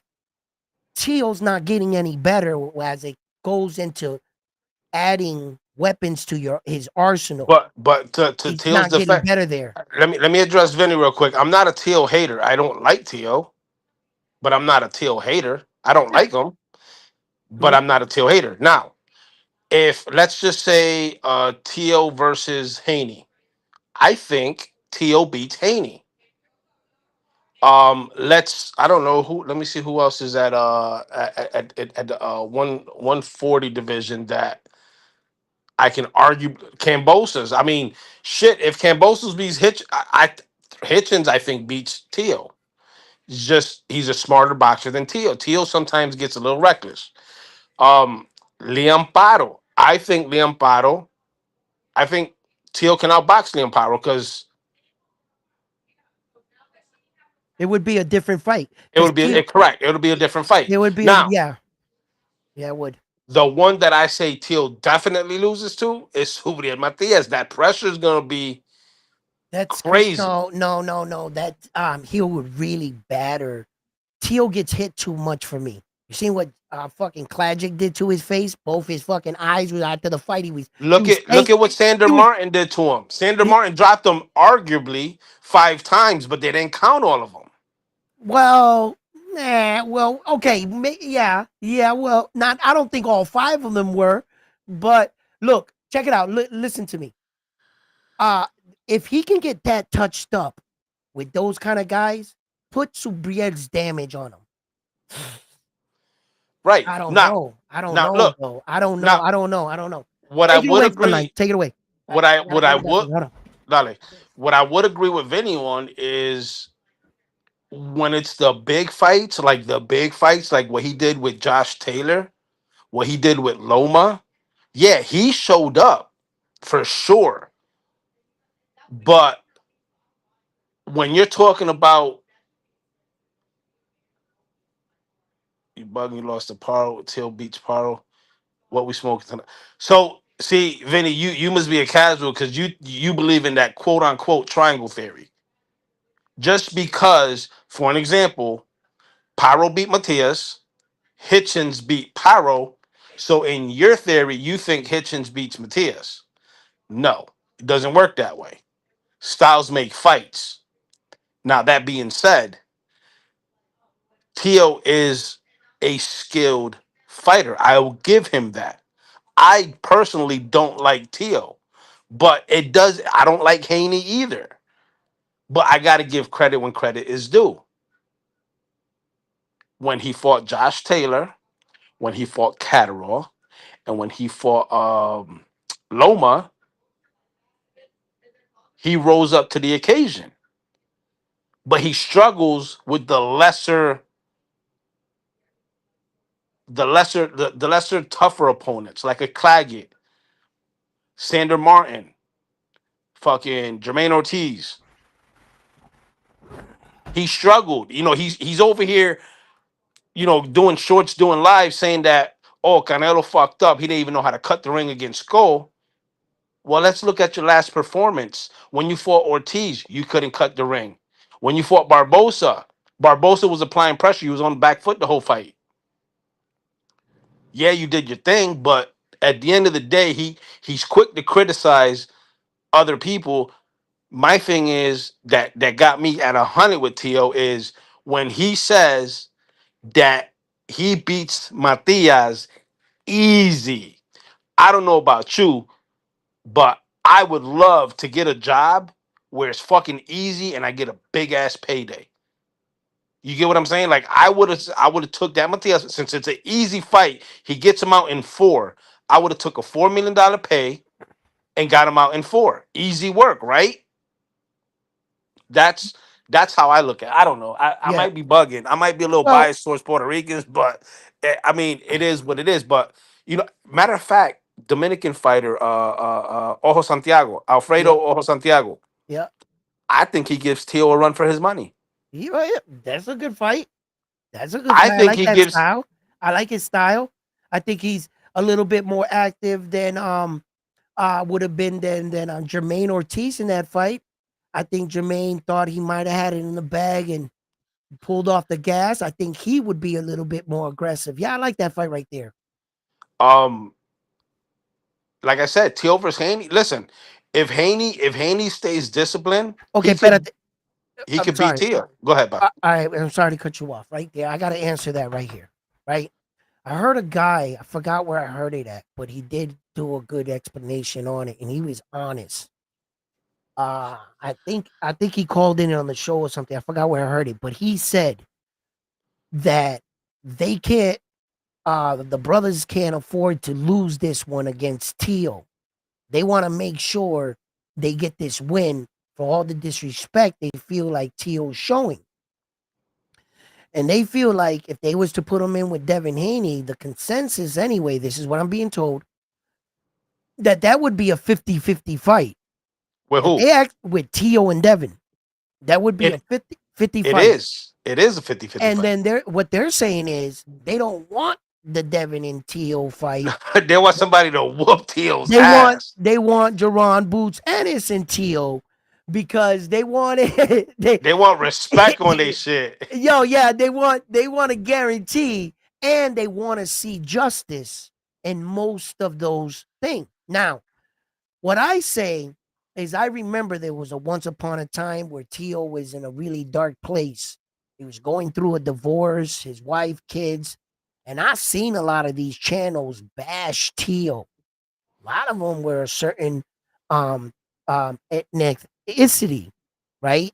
And I think that Tio, when he got back in a position, he started shooting shots fired. But I think he was directing them to a certain group of individuals. But Tio's dumb freaking ass, he don't know how to address shit. He went too far. Well, He, to be fair, yeah, and you know I don't rock with Tio, but to be fair, you got to understand he comes from the New York yeah, City yeah. era. I mean, he's from New York, and he comes from that era where over there it's different. Like people speak certain ways, and and it's not offensive to the people there. It's the people outside of the city that are taking offense to that. Why do you think Hitchens and all the African American fight, all the black fighters from New York, they don't pay him no mind? That's just it's a New York mentality. That's how they think. That's how they talk. That's how they act.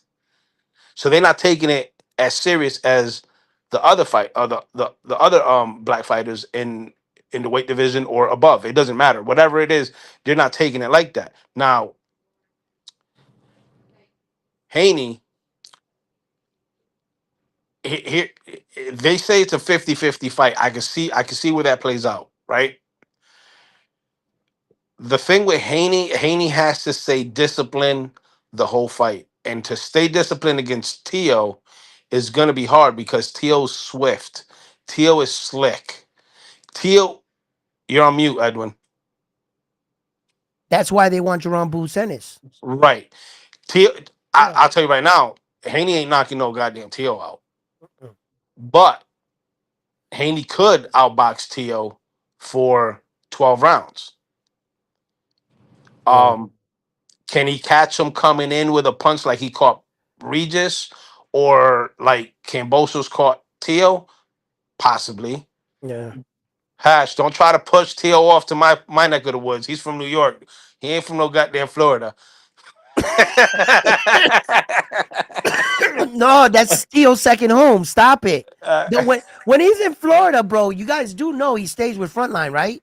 yeah, right. He Yeah, don't stay yeah, with yeah. my You in ass. that second room. Come on, man. Don't stop. I would have been popped his ass. Y'all be hanging out on the weekends. You know what I'm saying? Hey, Tio, but but no, I mean, so in a group in a chat that I think it was on Punch Drunk. I'm not too sure. There's a dude that kept saying that. Actually, no, it was on Vic season.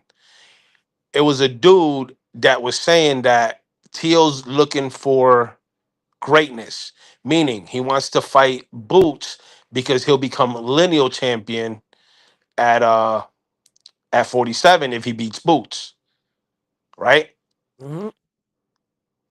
But a lineal's not something that'll go into the records like being a unified or undisputed champion. You know what I'm saying? Hmm. And this is the problem, right, Ryan? Right? Um, there's a lot more at stake here in some people's eyes. And you know exactly what I'm talking about, Ryan. There's a couple people that really want to see Tio answer for the shit that he's talking. They just don't really feel like they can get back behind Devin Haney. But in the back of our mind, we know what kind of fighter Devin Haney is. Now, whether or not he works out that, that's where the boxing fans are a little bit hesitant to going with Teal versus Devin rather than Teal versus Jerron Boots Ennis. If Teal was serious, what they're doing is they're trying to hold him to his word. I'm just trying to tell you that Teal don't got no word. Teal's been said a whole bunch of shit out his mouth, but his word doesn't have any weight. You knew that coming into this fight by the bullshit he's been saying out of his mouth. So now you want to pressure him into the corner and say, no, you said this, Teal. You got to fight Jerron Boots Ennis. Bro, it's the same old story. Yo, When, Ryan, that shit'll be funny as hell. He says, "Yeah, I get it, but what if Tio beats Boots?" oh Yeah, shit. dude, that shit, God, hey, yo, that yeah. shit'll bite him in the ass, Oh my big God. time. Listen, Yo, Diablo. está Man. cabrón. Yo, that shit. Yo, Tio's at the end putting the belt on. I would like to thank my Lord and Savior. And yeah, Hey, yo, woo! and he'll Yo, keep that on with his bullshit if that oh happens. my God, bro. That Tio would he would flip the script on all his haters. He would get the last laugh on them. Then they would have to just go to the next man, and a lot of people ain't gonna want to let this go or whatever. So who And would be say, the next man? What Boots is at? What I don't 47, know. right? You beat Boots. Who the hell's the next man? You I mean, just beat the shit. top guy. You got well, no, he's a unified. You got Norman's the No, other one and Barrios. no. Frontline, don't take away from Boots' accomplishment. No, I'm no. not. I He think Boots is is the sleep best one him. foot. No, but Boots is the best 147 pounder, and that was what you're saying. If Yes. you beat the best one right out the gate, and you're like, who's next? Shit, I wouldn't worry about anybody else. Who the fuck wants it? Let's go. Like he was the best. He got two belts. Clearly the best 147 pounder. See, Ryan makes a point here that he don't know if Boots would wake up for a Teal fight because he's looking to become undisputed at 47. Unlike Teal's not looking for undisputed status or unifying or even getting another belt. Yeah. He wants to go for the quote unquote lineal belt. That's what he's aiming for. Mm. See, and that's why I talk about this, right? I don't hear anything from Jerron Boots Ennis even acknowledging or entertaining this talk about, and here goes Teal. Is he pulling another one over our heads just to keep his name irrelevant? But it sounds crazy because I told you guys, what sense would it really make Teal to go up there and start poking Jerron Ennis with a stick? Why would you do that? You don't even got beef with him. He's not even in your weight division. And you're a champion over here. And I don't think Tio got a problem with making the weight. I think he still's making this weight comfortably. Tio's a pretty big kid, but I think he never Stop should. it. He's the same height as Inoue. What are you talking about? No, he's not. They're both like 5'5", 5. They're short as hell. No, he's not that short. Tio's Dude, like 5'7" or something, Teal's a 5'8". goddamn midget. Hold on, I'm gonna look him up right now. Hold on. Now you see, that's what you're gonna make me do right now. I'm gonna have to go look him up. And brrr, Tio, bing, gotcha. Bing. Take He's a 5'9". He's not that short, bro. he's a He's midget. 5'9". I How tall is so Inoue? 5'5". All right, you got me. Yeah, he's not that small of a dude, bro. Hey, listen, another big upset. Tell me if George Camboza knocks out Richard Hitchison. I don't think he'll knock him out, Yo, but but beats him. or beat. Yeah, dude. Let me tell you something. That's another thing about Till. Till talks all this shit about all these fighters. One thing I can honestly say about Subriel Matias is that every person he lost to, except, well, not every person, he only lost twice. Pedro Sananyan, he got his get back. Bottle, he's waiting for Bottle. Once he gets a title, he wants to give Bottle another opportunity to get a crack at a title so that he could really show the people that it was an off Right. night for him. You know what I mean? All right. Those are different kind of men, right? And then in this day and era, when the elite fighters don't do that, they don't want you to know that because Subriel Matias is the kind of guy, he's not going to let you walk away with that win. Let me shoot that back one more time. And he's going to try to put himself in position that even if you couldn't get there, don't worry, I'll get there for the both of us. I'll call your name, right? Because he wants to make just like Floyd Mayweather. There are men like that. But now here we got some of the greatest fighters in the world. Well, Saul Canelo Alvarez lost to Bivol. Did he? And there was a rematch clause in the fight. He opted out of it. Then Bivol comes down and says, "You know what? I'll fight you in your weight division at 168." And he still refused to fight. He didn't want to fight Bivol no more. And when I look at that, am I supposed to award the guys that actually go back to honor their loss? And I think rightfully so. Like it speaks to like the that style may fight, man. I might not want to fight that guy again. I remember when Mayweather fought Kodos, and at the end in the locker room, you guys ever remember this? Mayweather said, "Man, I don't want to fight that guy again. He is too hard." He said, "I ain't never fighting him again." Right? He said, "No rematch with Kodos, nothing." And it's just like, Speaking of rematch, we talked about yeah. this before, but if Puello loses, there's a rematch clause in there. You know that, right? Oh yeah, I already told you he's gonna have to beat him twice, bro. So Unless, unless you beat a man so bad, that he don't you even make him want. you make him say no mas, and he says no mas to that rematch. Okay, so if you beat the fight out of him, it might not be, you know, you might want to look for another run at another title somewhere else. I hear the WBA's handing them out. Go check with them. You know, So what happens? What do you think would be? Let's we're talking hypothetical here.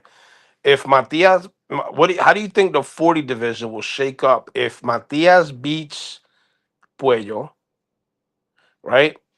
And then who knows what? I mean, I think Hitchens is going to beat the brakes off of Cambosos.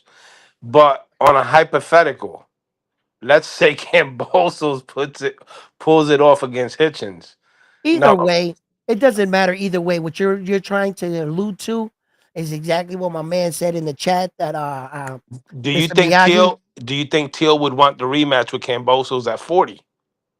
Sure, sure. Tio shoot that back.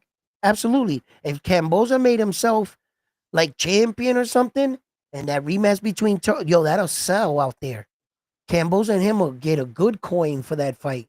And I think Tio will beat him this time, yes. If he was to be able to upset the cart, that's a big if. Because in reality, Richard Hitchison is gonna hurt George Camboza and he's gonna stop him. That's my real prediction. He's gonna stop George Camboza. He ain't making it to the 12th round with that young Richard Hitchison kid. He's too big for 140. No, But Hitchens can crack too. yeah, but in the as far as the 140 goes, right? Okay, check it out. That shit's gonna light up. It's gonna light up pretty big. Because I'm gonna tell you right now, Gary Antoine Russell is gonna look to unify. He's gonna look to unify. If Matias gets the belt, he won't shy away from a unification neither. So there'll be more guys in the division that want to unify than guys probably running. Either Richard Hitchison fights this fight and moves up and vacates the belt, or he joins the party. But there's going to be big name, big opportunities. And these guys, if they want to get these kind of paydays, they might have to fight these kind of fights. So I think that the fighters we have as champions in 140, I think they're pretty strong champions, all of them. I think they're Yo, good champions, and I think besides Richard Hitchison, I'm not sure if he has that same vision of unification, but he talks a good one.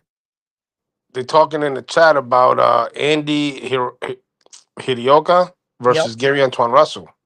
That's his mandatory. Tough fight. Tough fight, man. You know, I don't know. I think Gary Antoine Russell pulls it off. That's the problem. You see, my fucking the way the boxing world programmed me so long ago, with these outside dudes and shit at these weights, my experience tells me they get to this level and They choke. yeah, it's not that they choke, it's that we're just too strong, man. You know, and those kind of champions don't come out. It's kind of like Dominican fighters, bro. It's kind of like that. Dominican fighters can say all they want about, oh, we're starting young. Now, bullshit. You've been around with us the whole time. I could tell you fights in 19 fucking 70 something. Dominican fighters were fighting in the 80s. They just never had that kind of training. But now shit's changing, ain't it? And you see all these other countries. So I'm in a weird era.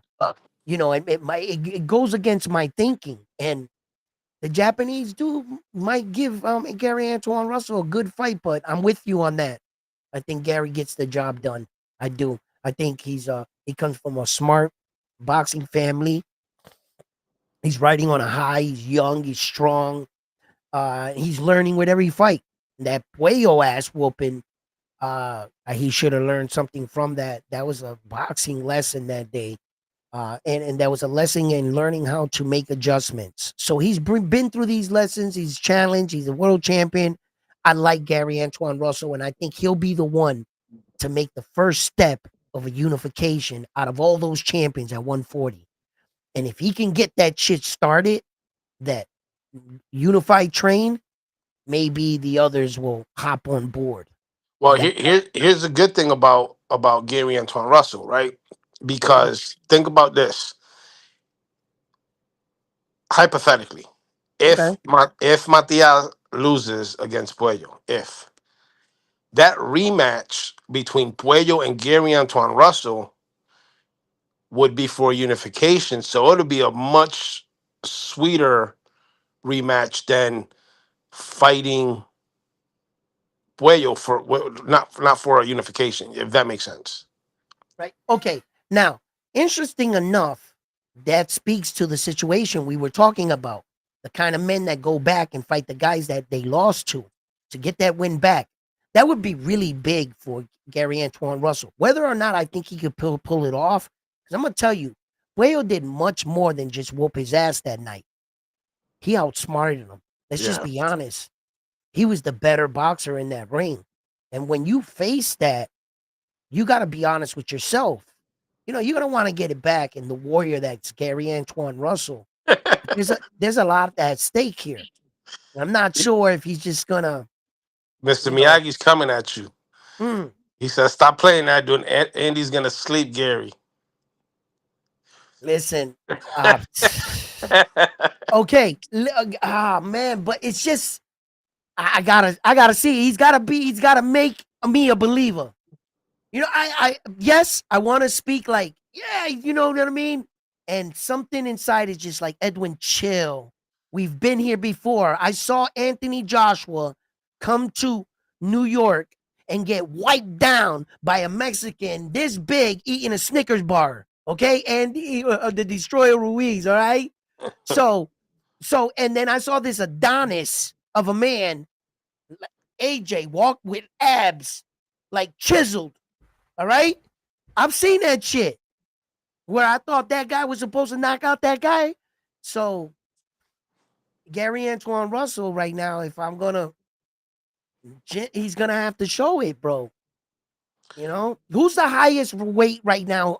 Reigning Japanese champion right now. Fuck it, I'll look it up. Who's the heaviest? They're not that well known in the. I mean, the Japanese dude Nagatoni, the one that fought Loma, that Loma almost knocked him out the ring. He was a tall kid. He never became champion though. Like, what's the highest, right? That kid Lee, right? He was like born in America.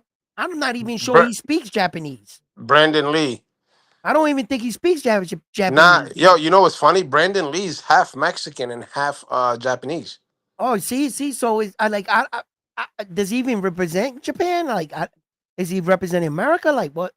Like I Nah, know a lot of. I think he represents America. He's from LA, but he's All he right, so he signed. don't count. He don't count for them then. He signed to Queensberry, I think, if I'm not And I mistaken. think he's the heaviest Japanese active fighter right now. I think so. Do the Japanese got no Chang's Chinese, bro, right? Chang's Chinese. Yeah, so that doesn't count for the Japanese. No, that would be saying like if we had a heavyweight Spaniard that yeah Puerto Rico's there. No, that don't I count. don't. It don't count for us. So yeah, I gotta see it to believe it at that weight at the 140 for the Japan guys. I gotta see that shit to believe it. See if he can beat Gary Antoine Russell because I come from a different era, and every single time the Hitman Hearns undefeated 43 fights. I got better fights out of my last 4 rounds than Mayweather's entire career. Then come out here and get slept. Yo, that co-main event for Angelo Leo. It's Pedro Taduran who holds the other belt at 105.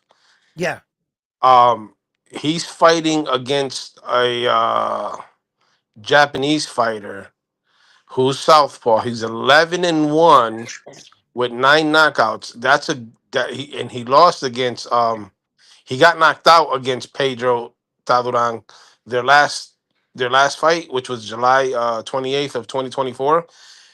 That's who Oscar Collazo is supposed to unify against. his name is Jing Jor. Jinjiro Yeah, Shihekoa. yeah, he's 11-1. Yeah, he's fighting him right now. Yeah, for the IBF. Yeah, well, they fought already, and Taduran beat him by knockout. That's the loss that he has. Correct. So they're doing a rematch, Right. but that's Pedro Taduran is the IBF holder who Oscar Collazo has been calling I out. see what you're getting to. Yeah, Oscar Koyasu. Okay, yeah. Those are the guys he needs to unify. Yes, yes, All right. and I see why you like the smaller weight classes because they're more action packed, dude. Yeah. Unfortunately, and I mean, yeah, the higher weight classes are action packed as well, but okay. Lloyd just corrected us. Lee is Korean. Lee is Korean. Yes. Oh, okay. Thank you. Lloyd, just to make sure, we're talking about Brumden or Brandon Lee. Lee. He's at 140. No, Whoops. actually, I think there's a higher champion. I mean, not a champion. I'm sorry, a contender. For the Japan, they got a guy that is a heavier one. I remember seeing him at one time. I'm not too sure. I would have to like look all this shit up, all the rankings and shit. But uh Well, yeah, Brandon Lee on his box track it shows he's American. He was born in America. He was born in okay, California. It doesn't say anything about yeah. where his roots come from. And So as far as the lower weight divisions, when we like look at fighters, like this is the reason why I watch it. Yo, when I see Bam Bam Rodriguez move and cut those angles and those sharp, slick ass punches, that uppercut, that's nasty, bro. Yo, that takes skills, man. And the kind of guy that he put down and caught with a setup, yo, that's great work. That's a former world champion right there, man. And it's like, when I watch these lower weight guys, man, they be fighting. There's just not. Miyagi wants you to drop the link again. Oh yeah, there's just not a lot of like power. But recently, fighters like Bam Bam Rodriguez, Junto Nagatoni, and a lot of these other Japanese guys are introducing power to the Hash bantamweight face division. Hash face boxing said Ryoto Murata. Mm. I think he hasn't fought since Triple G, but he was the heaviest. I think that's what he Oh beat. yeah. Well, the guy that Neri beat, his name is evading me right now, for Japan, that he came in and beat his Japanese champion like twice in a row. Then he tested positive for banned substance and so forth, and got extradited out of the country. Louis Neri out of Japan, but that was kind of like one of their best champions. But in as far as Japanese history, There has never been a Japanese fighter to be undisputed world champion. You know what I'm saying? Have all four belts. Never, never. I think the highest Mark, they got was like two belts and Mark says Takashi Inoue's at 54, but don't know if he's active. Jin Sasaki is at 47. okay, yeah, that's actually like Naoya Inoue's cousin or something. I And forget then how Jin that whole. Sasaki's the one fighting Brian Norman Jr. That's his mandatory. I Oh, think okay, that's the next one yes, up. yes, yeah, okay. Why didn't I think of that shit? What the? That's Like, why I'm here. yo, that's at one. Yeah, man, right? Brian Norman Jr. He's gonna fight him in Japan. Yep. So yeah, so that's one of their biggest challengers. Absolutely, Mr. Miyagi in the building. Mr. Miyagi, what it do? What it do? We're probably making all noise. He's in the closet hiding again.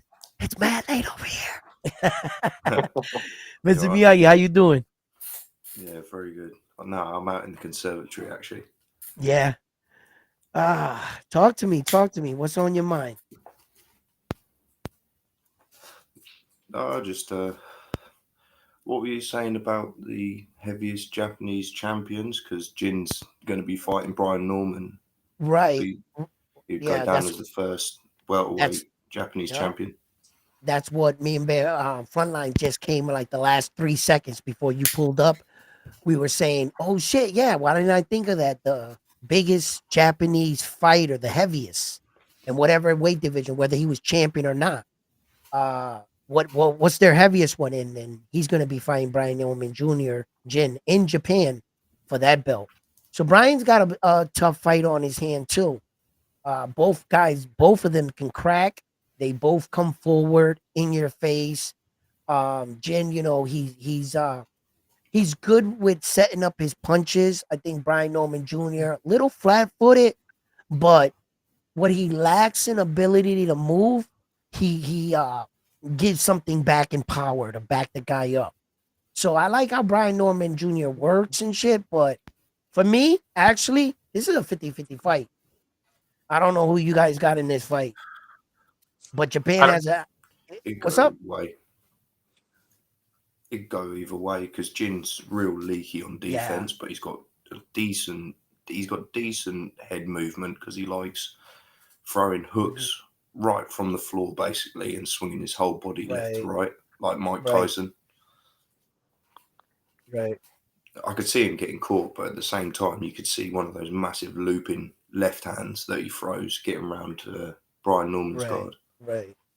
I mean, both fighters bring their unique fighting style. I definitely agree with you on that. It's a kind of fighter where I mean, kind of fight that you can't overlook. I think it's going to be a good fight. And if Brian Norman Jr. expects bigger paydays in the future, you got to get through these kind of guys. And, you know, acknowledging the fact that isn't Brian Norman Jr. the champion in this fight? Why is he going to Japan? Which speaks to the marketing of this fight. Like, you're like going out there, you hey, know? real quick, not to change the subject, but back to the heaviest Japanese fighter. Yeah. That was Kayotaro Fujimoto. His last fight was in 2019 against Danny Dubois. Oh, he's not fighting anymore, though, right? He's not He did not. active. Yeah, his last fight was in 2019. Oh, okay. So Eh, currently, I guess this kid with Brian Norman Jr. would be like, you know, Japan's heaviest fighter and stuff. And, you know, we're like I spoke of, we're entering a new phase in the sport of boxing where a lot of these other countries that were a little bit behind the curve are really like coming around. And, you know, we're from the show me state. You're going to have to show me. So Jin's going to have to show the world. He's gonna have to show the world if he believes that Japan boxing is there. Well, then Brian Norman Jr. is here to prove you otherwise. Let's see what happens. That's what the sport's about. We're gonna get that fight, but either ways, the if we lose that belt, bro, that belt goes back to Japan. You know, that's one less belt for us. So we need to keep that belt here. And if Brian wants to get those fights, he's gonna need something. A loss can be catastrophic right now in the direction the division's going. Look at Duran Boots Ennis are already starting to accumulate the belts for future plans. That can fuck shit up, or it can make it better. You know, I don't know if a fight in Japan would sell against Duran Boots Ennis in the future to for unification for 3 belts. I'm not too sure, but I think Japan will come out and show out. oh, that the crazy thing is, I'm not sure if a lot of people know this, but they be rolling out the red carpet and hospitality for these fighters when they're not even like world champions. They're like challengers and shit. Dude, have And you been watching the love that Angelo Leo's getting in Japan right now? yeah, man, of course. But Dude, I've always known this. But Japan, dude, they are showing him so much love that he's overwhelmed because he can't believe that they're treating him being the rival. Remember, right, he's going to their country right. and they're showing him crazy amount of love that he's overwhelmed with how much love they're showing him. No, that was one of my biggest arguments in the Naoya Inoue Stephen Kubo Fulton fight, and the disclass and the poor choice of timing that Stephen Kubo's coach chose to call their hero a fucking cheater after they rolled out the red carpet for you, right? And there was a delay in that fight. So they was out there for even longer with the Stephen Kubo Fulton. Remember, they gave Naoya Inoue 30 days more? Mm-hmm. And he chose 2 days out from the fight to call you a fucking cheater? After they and I know this for a fact. These Japanese dudes, bro, they lead by hospitality. Um, they get their honor from showing you the utmost respect and customer service. It had it been in like in a hotel or restaurant, and from what I hear, they kind of take a disrespect to tips because the tips kind of showing them maybe I need to tip you because you're not that good at your job. They take the satisfaction of knowing. So their country's well known for this, and I thought it was like I looked at Stephen Kubo Fulton's coach at the time and I was like, nah, bro, that was not the time to do that. I was like, you could have did that behind the scene and just talked to the man. And I think he added a little bit of ass whooping to that ass whooping. Naoya anyway was going to already give to Stephen Kubo Fulton, but he Well, added like, huh? that goes back to what you said earlier about Emmanuel Rodriguez. The reason why he whooped the shit out of and I hated anyway that day, but the reason why he whooped the shit out of Emmanuel is because Emmanuel's coach fucking pushed Inoue's father. Don't touch his dad. So he took that shit out on Manny. Oh That shit sucked, but fuck, whatever. yeah, But yeah, that's one thing. Japanese people, I can honestly say, they're super respectful. yeah. Super respectful. They don't want See, no trouble or none th- of that. I mean, when you look at their culture, right? When you look at their culture, right? They everywhere you look is everything is like Hello Kitty. It's like the fucking train is a big fluffy Hello Kitty. And then there's all these other little characters. I have no idea who they are, but they're always smiling. It's kind of like they use it's kind of like they use uh happiness to control them, kind of in a way where that their mindset is always remembering all day whatever all the images they see. It's always these happy, soft little giggle moments. And like they always like follow like they always like live in the code. Like you'll see them, they look like the some of the guys out of the comic book. You gotta admit, like their hairs be like he be looking like freaking what's that dude's name? He what the fuck Dragon Ball Z, what's his name? uh, Goku? Goku? They I be looking like guess. Goku in real life. They with their style and shit, it be looking dope and shit. Yo, But you know who Joe Coy is? who's that?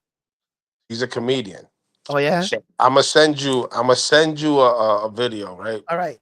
When you get your some free time to watch it. He breaks down how you can distinguish between the Asian languages. It's Oh yeah, I funny. seen that. I seen It's that. I seen that. funny as hell, but he has a lot of like sense to it. Like he said, Vietnamese people, it sounds like they're on coke doing a drive by. Yeah, yeah, yeah, yeah, They yeah, start off real low, then get real high, then they fade back out. yeah, yeah. It's That shit's funny as I hell. seen I seen that. I didn't see the whole thing. I only saw the short version. It was like on a YouTube clip, Yeah, but it was real funny. He was like Japanese. They speak from the what do you say? diaphragm from the Diaphragm. diaphragm. Diaphragm. Yeah, yeah, yeah. I was laughing. Yeah, Daniel, but son. that's all cultures, man. It's just weird like that. But as far as boxing, like they're really showing that they're a force to be reckoned with. The UK boxers and that IBO belt, it's getting a little popular, bro. It's starting, pick up. There's a lot of guys picking up that IBO and the other green belt. And you seen how they're making the plaque a little bit bigger, the IBO. And I was looking at it the other day and I was like, boy, that boy is shining. So, Hey, we speaking of UK fighters, yeah. what do you think about a possible fight between Dalton Smith and Tio? Oh, that's a dangerous fight. That Dalton Smith kid, I'm looking him up. He's dangerous. He's dangerous. Bring it. That he is dangerous. He's waiting for that fight, that Dalton Smith fight, to show up and show out. If he gets his opportunity, he can take one of these guys' places. He's got good. Now that kid right there, let's see what happens. I'm just gonna say, if you don't know much about that kid, look that kid up right there, bro. He's a problem. And he can easily change positions with any of these guys. They need to worry about that dude. So let's see what happens. The Turkey, he hinted that the winner out of that was going to fight Dalton Smith, No, and the winner out of Matias versus Puello. yes, that's what I'm talking about. Oh, okay. The winner out of Matis, when he called into that press conference Yeah. and the Turkey, that's what he said. The winner out of Puello and it's going to fight Dalton Smith, and he let it out the bag. But how if they have a rematch clause? Okay, that's neither here or there. Like I said, you fucking no mas. He might not want it. You'll get that Dalton Smith. Now that'll be a meat grinder of a fight right there for Dalton Smith, but I think he fights better than fucking Puello there. So he's in a weight division. These are the challenges in front of him. Let's see how he handles it. Let's see if he's a real champion and he's that everybody's saying he's going to be. These are the challenges and these are the men you got to get through. Let's see who gets a crack there first or who makes it there. Because also I don't have him on my thing here. Let me see if I can get him up. I want to interesting enough, I want to see where he ranks in the division. I know he's the number one for the WBC, right? No, he's number. Hold on, I got him pulled up right here. Dalton Smith is number one at the WBC. Yup. And then He he's number 7 for the IBF. seven for Uh-huh. IBF, and for the BO, He's 8. he's eighth. He's 8th. And nobody's taking the WBA serious no more. Man, the WBA and they clown shit. Fucking WBA. I'm sick of the WBA. He had me going back and forth with Ness and shit. And I don't want to shit on Rolly, bro. I don't want to shit on Rolly, man. But listen, facts are facts here, right? He's like, oh, Rolly's the IBF, WBA 147-pound champion of the world. He got the regular belts. That the regular champion is the one that honors the mandatories, and that the super doesn't honor, so that makes him a champion. And I'm like, bro, you cut the shit. Cut the shit, right? Because Jaron Boots Ennis is the champion at 147. He has the WBA world title. Where in history does it say that they're going to honor the both of you at the exact same time and moment in history and say that you're both world champions? Who's the real champion? And you mean to tell me that Rolly came into a division he never fought in? He never fought at 147. He's chasing a drug cheat to this fight and got a mysterious ranking coming off of a loss. And all of a sudden, you got the Reggie belt and you're a world champion? And we got to honor that shit? That belt that he has is real, you're saying? But what's that belt around Jerome Boots Ennis? Why did he unify against Emmanuel Stanionis? And that's what I mean, that the WBA needs to get their shit together. That's why they're no longer acknowledged in BoxRec. They don't even acknowledge their belt. They consider them a joke. They need to get their shit together because they're fucking up the history books. Because they're legitimately saying, their argument, the WBA, it's saying that both their champions are champion at the exact same time in the same weight division. And they should, it's like sharing the participation trophy. So now I think that the WBA is losing a lot of face, a lot of stature. Shit, we could be in a 4-belt era. The WBA could get dropped and the IBO can come in as a serious belt. They keep fucking around like this. I think we're the first belt ever. We could do whatever the hell we want. No, that's why the record books are not taking your belt serious because of this problem. They cannot be two champions at the same. Devin Haney, oh my God. Tank Davis is legitimately getting credit for defending that Reggie belt. They're counting that as title defenses. I'm sorry, Tank Davis, but your time should not have started until the Frank the Ghost of Martin fight. He only has, and then that Lamont Roach outcome, right? So, but they're giving him credit, the WBA. How's that possible? Devin had the belt. He had all 4 of them. This shouldn't count in the record books. Well, what the WBA is doing, they're fucking up the game, bro. They're fucking up the game because you got it. Yes, go ahead. Well, the IBF has been funny the last couple of months as well with some of the heavyweight rankings, or the heavier weight rankings, should I say. And what was it? I mean, they're all doing it. WBC with who is it? Manny Pacquiao. Yes. You know, throwing him in a ranked spot. The fact that they sanctioned that fight for the belt, that's real. That's dirty work. It's kind of disgusting, really, isn't it? Yeah, it is. It really is. Like, my question is, what's going to happen if let's hypothetically he beats Barrios? Listen, what's going to happen? That he's just going to vacate it because he just wants a quick comeback, or what? Are you prepared to fight everybody else in the division? Like, this is just comical. Teofimo versus Pacquiao for 147.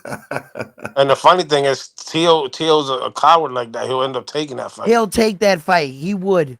Just to have Pacquiao on his record. Shit bag. Ugh. Exactly.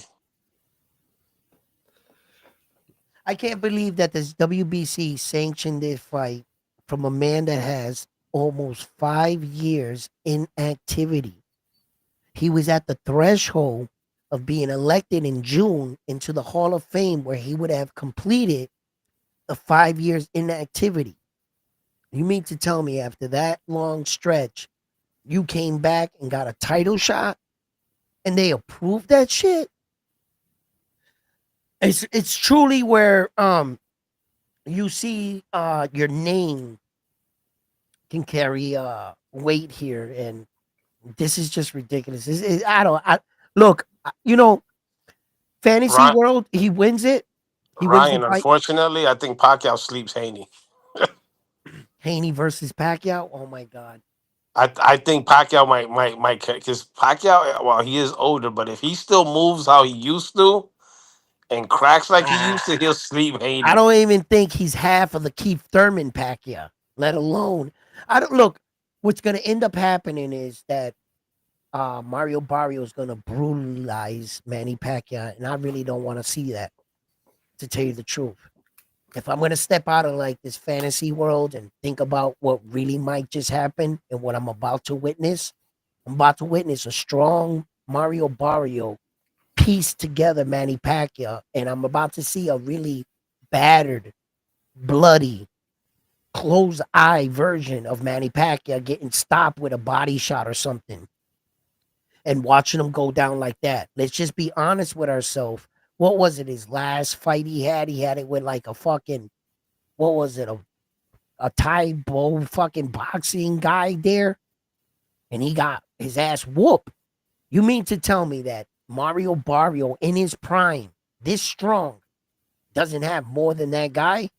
No, what we're about to witness is Manny Pacquiao getting beat the fuck down for a paycheck. And it might be hard to watch at some time.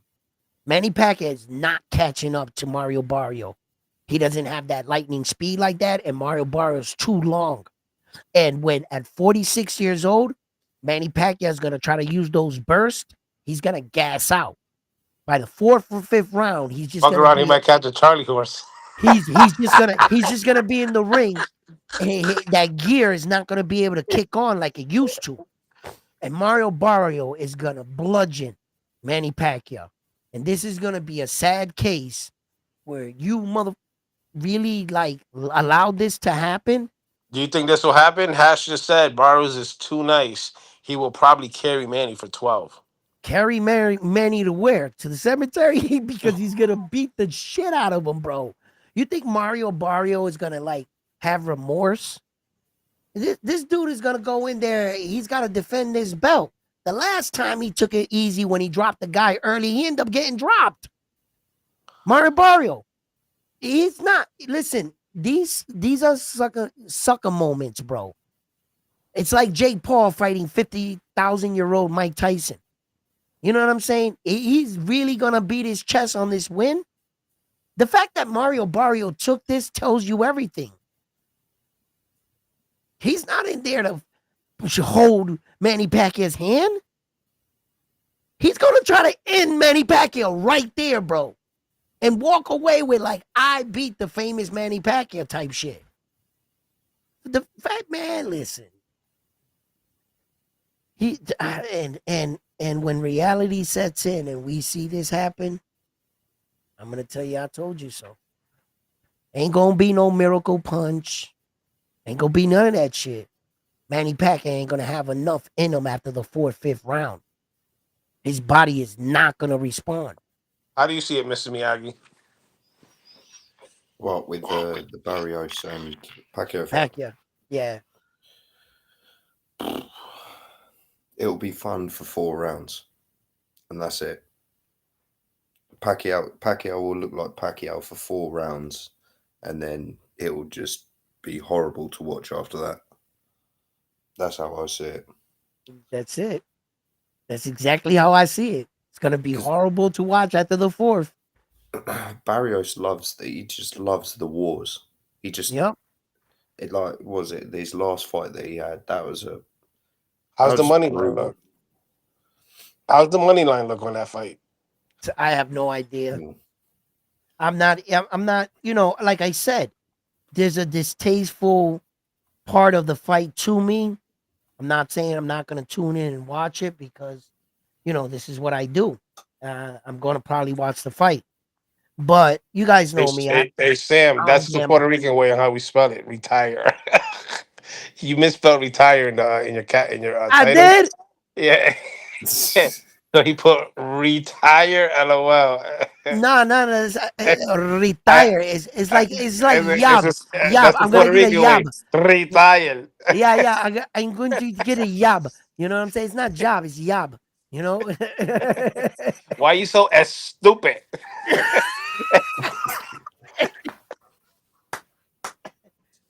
Yo.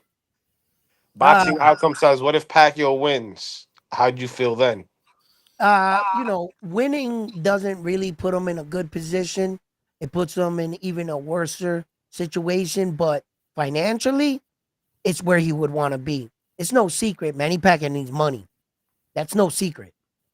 He went through a lot of fucking money, bro, and he gave away a lot. So he's starting to see that although he was generous and everything, like a lot of these boxers were, they see at the end the government doesn't give the two shit. You're gonna have to pay your taxes type shit. And so financially, the fight would catapult him to another fight. I'm daring to say this. You're gonna hear me say it right now here at Round One Sports Talk. Manny Pacquiao fucks around and wins that fight, Floyd Mayweather's coming out of retirement. I'm trying to tell you. You think he'll try to fight Pacquiao? They both need money. If Floyd comes out of retirement and Pacquiao has a real belt, that would be for a real thing. That's another crack at trying to take down one of the greatest records in all of boxing. Everybody thinks their shot at Mayweather is over with. He's already riding out into the sunset. Mayweather can fight Pacquiao too.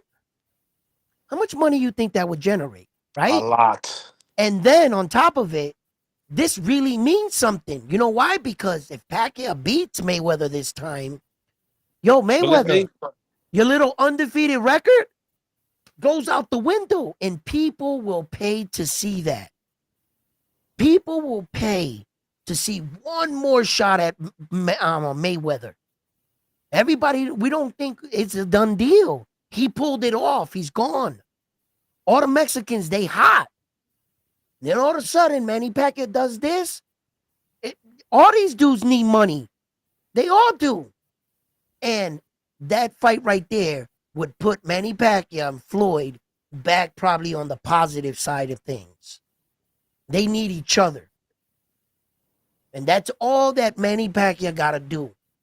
Manny Pacquiao can beat dangerous ass for some, I mean, grace of God. He fucking catches fucking Manny in the first round. Pow! And Manny drops, right? And some bizarre shit like that was to happen. I'm saying it right now. I I could see it happening. Floyd at that, he's gonna tweet out, "I'm back, Manny. What's up?" And Floyd's name, Manny's name. That's what they're gonna want to do, and it'll be at what 47. 47. Floyd's fought at 147. Manny's fought at 147. They can both make that weight. I think Floyd walks around 158 right now, 160 maybe, if that. I don't see Floyd at 160. No, I don't. Let me take that back. Maybe 150 something, in there. So So you 147 saying won't. Floyd can make the weight? Oh, he'll make 147. Yeah, he will. I think Floyd will make 147 right now. Give him a little time. He's a fucking nutbag. He's probably in the gym right now. Training Manny Pacquiao. Come on, Pacquiao. Win this fight, bro. I need you. You know what I mean? Because because Floyd hinted the possibility, but you start getting old, bro. Those punches, that first sparring match. I've done it. Yeah, man. I'm feeling great, man. Let's go. Oh shit, that hurt. And it reminds you real quick. If you don't have that leather face that you once was, that your body was used to taking the punches, like pow, they all hurt in the beginning, but after like the third, fourth, you kind of don't feel them no more. But uh unless if you try to come off your couch and go, man, all that shit's gonna hurt bad, it's gonna shock you. You're gonna oh shit. I've been in one or two fights. I know what it takes to fight. And a lot of dudes is like all into their feelings. I'll fuck something until they get caught. And it's a whole different ball game. So yeah. I Yeah. always found that, like, after the first couple of, I remember being in a couple of brawls Yeah. down the pub, and the first couple of punches to the face, you feel that swelling straight away. But then after that, Yeah. you don't Yeah. notice too much. But then you look at the mirror, and I'm like the Uh, Michelin Man in the face. I'm like, what the right. fuck is that? Yeah. It's kind of like you feel flashes. It's weird to describe. Like after you get those initial punches out the way and your engine gets like you want that one back or something. It's flashes. But and then you look up and you don't feel it. Your adrenaline is pumping and your boy's like, yo, your eye, bro. It's like right here. You're like, huh? And then you're like, oh shit. Yeah, I've had a couple of those nights, you know. Uh, Edwin, but I'm jumping in the chat. I'm gonna keep listening, but I'm gonna go eat real quick. all right, man. Yeah, I'm gonna pull this one in a little bit. But yeah, there's just a lot of good opportunity for a lot of these fighters. and a lot of these fights to materialize.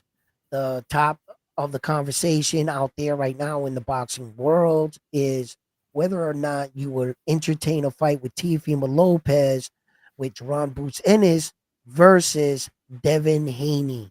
I would have had liked to put a poll for that. I should have put a poll and I wanted to get you guys' feedback, but you could still put it in your comments below. What do you guys feel about Naoya Inoue at the tail end of his career?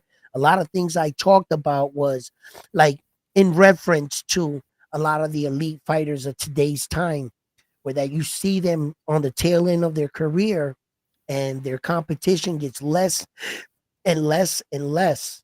Where that in Naoya Inoue's situation, his competition is going up, up, up on the way out. He's actually fighting his biggest challenges at the end of his career.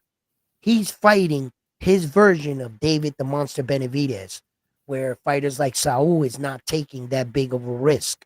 It really speaks to the kind of champion Naoya Inoue is and how far he's willing to go to prove to the world he is the best fighter in the world. I'm interested to see what you guys have to say about that and anything else. Devin Haney, Ryan Garcia rematch. Do you guys want to see it? And Miss Miyagi, why have you here? I wanted to ask you that. Do you still want to see that fight? Yeah, I'd still watch it. It doesn't have the same buzz, Right. since Ryan's performance, but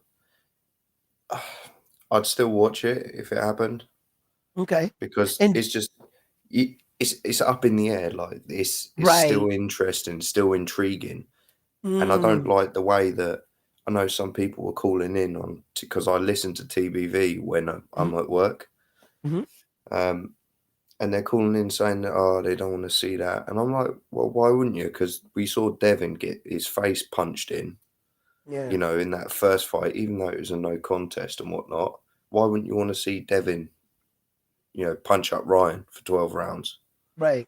Right. I And the fact that we want to see that he can actually beat him. You don't Yeah, want Devin's career to end and always have that asterisk of what if, you know.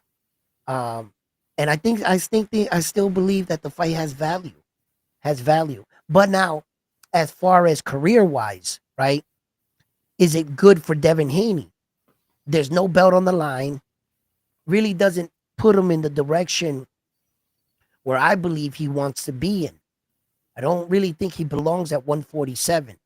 I don't think he has a career there. I think the real 147 pounders that are there, they're a little bit too big for Devin. I think he needs to back up a little bit. So how much does this chasing around of Ryan Garcia has affected your career, Devin? And the cheating that Ryan Garcia did.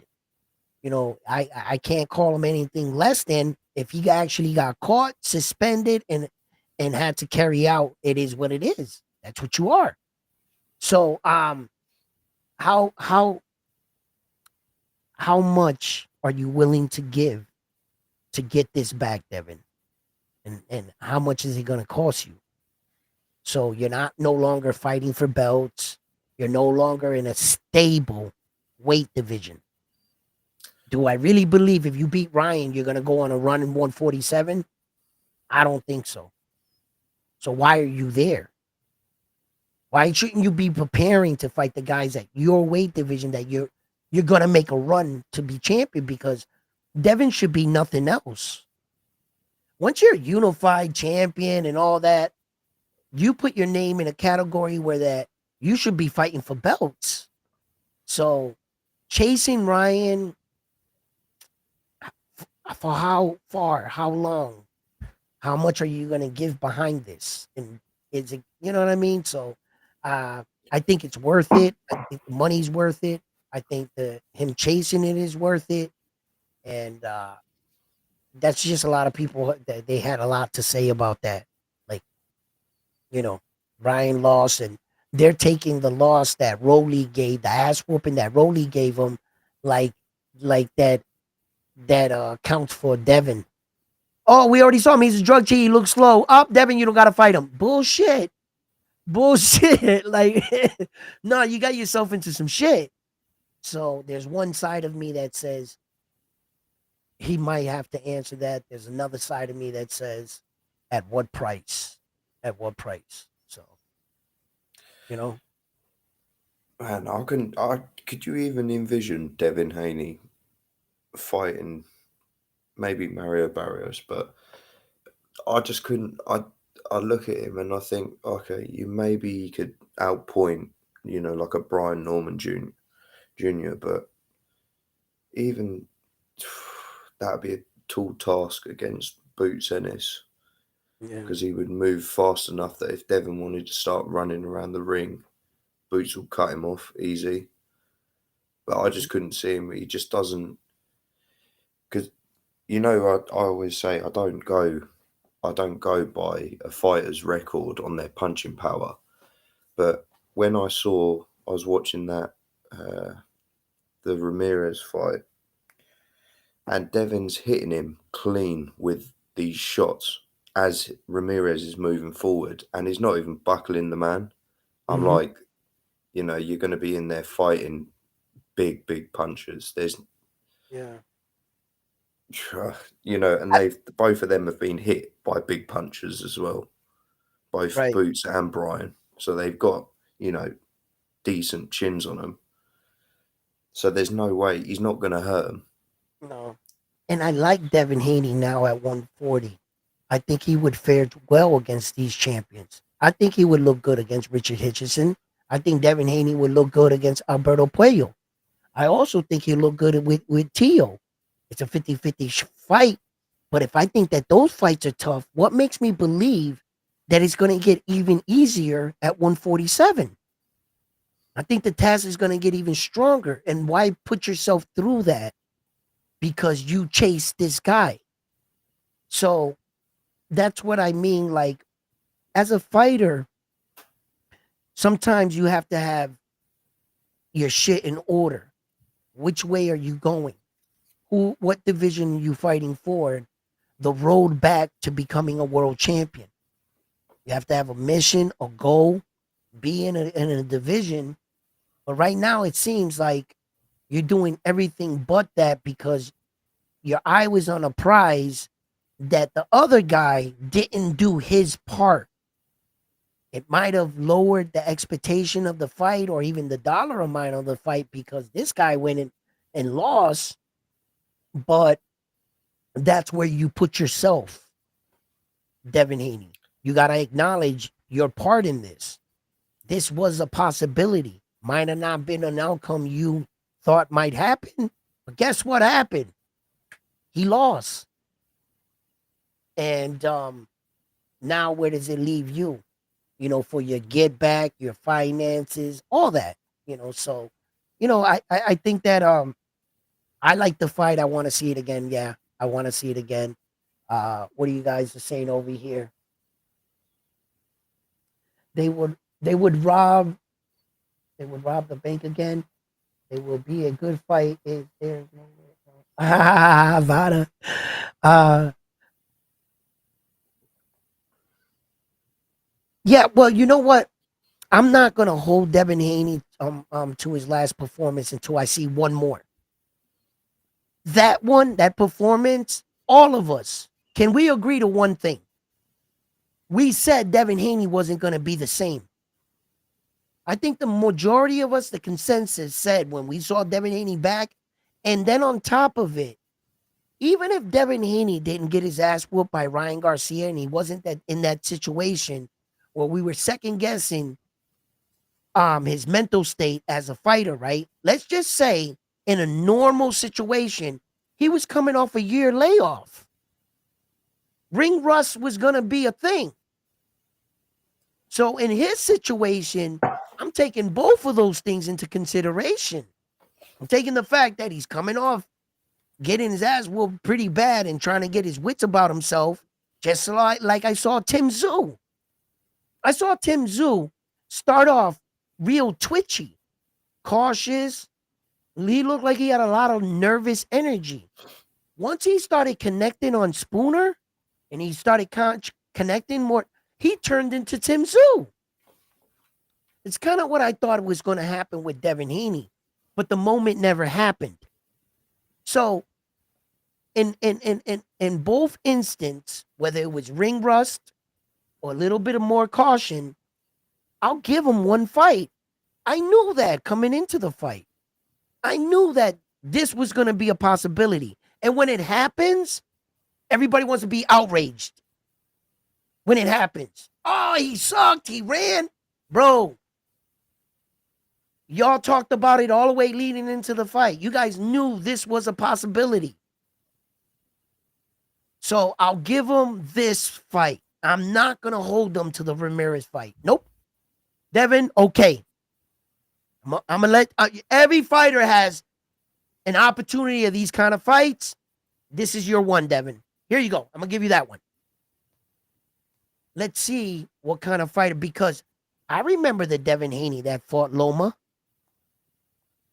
I remember the Devin Haney that stood right in front of Loma and exchanged with him. I saw that Devin Haney. He ran a little bicycle thing at times, but he was tearing up Loma's body. Loma was doing some good, but I think Loma gave too much of the first half away. He was giving like Devin easy ass rounds sometimes, I felt. And Loma, and then when Loma like stepped it back up again. But I could say that Loma fought way better in that fight than he did in the Teo fight. Like he blatantly gave the first 5-6 rounds to Teo before Loma turned it up. But Loma didn't do that in the Devin fight. There was like 1 or 2 rounds there, and then Loma started picking it up. And they were in the middle exchanging with each other. And Devin was more 1-2 in and out. He would in and out, in and out. But at least he fought better. If he would have fought Jose Ramirez like he fought Lomachenko, he might have stopped Jose. But Devin's got to get that confidence back. He's got to get that confidence back. And with that year layoff, he's got to get back into fighting shape. So I was willing to give him one. I didn't see that kind of performance like that, because what made it frustrating to watch Devin Haney fight Jose Ramirez, the truth, was that you can see the skills. He just wasn't pulling the trigger. And there was some sequences when he hit Ramirez Jose slick. Devin, he caught him in between shots, but it was just too far in between. It was just way too far in between. Edwin, Yeah. What I was saying about when we were talking before the New York Times Square card happened, and I said that I'd probably see Haney stopping Ramirez. Mhm. When he started landing those counters, I was waiting for him to follow up with multiple shots, because he was hitting Ramirez clean with them. And I just felt like he could have thrown 2, 3, like changed the tempo up when he was throwing the shots in. He probably could have really hurt Ramirez, but it was just like 1, 2, 1, counter, and then run, counter. Right. And he's just like, 6 punches in a whole round, but he would land all of them almost. Right. And that was super frustrating. Right. Because you can 'Cause see the he can do it. skills. Right. You can see the skills. You can see it, just pull the trigger more. Right. Okay. And to my man here in the Hash, what? Big face boxing. When you hear Bill Haney say that about his son, all he's doing is taking the weight. How do you know that that was really the game plan and that Bill Haney was telling him to be cautious? After the fight, he can hear all the criticism, and it would be nothing to Bill Haney to come on and say, you know what? I told him to fight like that. That don't make me believe that so. He could have been arrogant. I'm edging him on like, Devin, come on, Devin, come on. But afterward, as a father and a manager, you got to do damage control, don't you? What do you say? What Eureka moment? Hey, I told him to do that. Yeah, you know why he fought? Like, matter of fact, it was me. I told him to do that. I've seen that before. That doesn't prove that that was really what happened. You don't convince me. Bill Haney, I come from a certain part of the world. I don't believe every sad story I hear. I'm gonna have to investigate a little bit further than that. And if you want to do business with me, give me 24 hours to think about it. I don't rush into decisions, and I don't just go into like, oh, you say, yeah, that well said from a father. Yeah, it was your. This is what was your game plan. This was the idea, and he did it flawlessly. Mm, yeah, right. I'm not too sure about that. So Bill, you can say whatever the hell you want, man, but that doesn't make it so. We about to find out when your son gets in the ring the next time, huh? What are you gonna say then? You keep babying this kid, and you keep backing his antics, or always trying to keep the attention off of him by deflecting and putting it on you. You might be creating a monster. You need Devin to become a fighter, a warrior. What it's like to receive a black eye. That's what he signed up for, wasn't it? You're gonna play the part. You want to act like Floyd? You better do Floyd Mayweather shit. Can't you can't this little thing that he goes on at all the platforms. You hear Bill all the time throwing the one thing, and I would be proud of it too. But it's becoming like a broken record. My son is the youngest undisputed champion. Yeah, yes, we heard you, Bill. We're aware of that. But you're not gonna win today's game on yesterday's score. He did that then. What is he doing now? And that's where I'm at with Bill. I think that he's just fighting too many fights that are not necessary, and public persona, and that's all I was saying. And I think that Devin has the ability to beat it, but you're gonna have to get him in with a coach. And Bill's got to step back as a father. You got to let your son go. Take the training wheels off, bro. All this setting him up with right opponents, matchmaking shit. That's why you're in the situation you're in. Because Ryan Garcia never deserved to fight with your son, and you fucking went for that shit. Let's just all remember that. This was a cherry pick gone wrong, Devin. Don't forget that. That Ryan Garcia, rightfully so, never deserved a shot at that belt at the WBC at 140. And because you wanted to shine on Ryan Garcia, you're in the situation you're in. So take a little bit of your side of your street.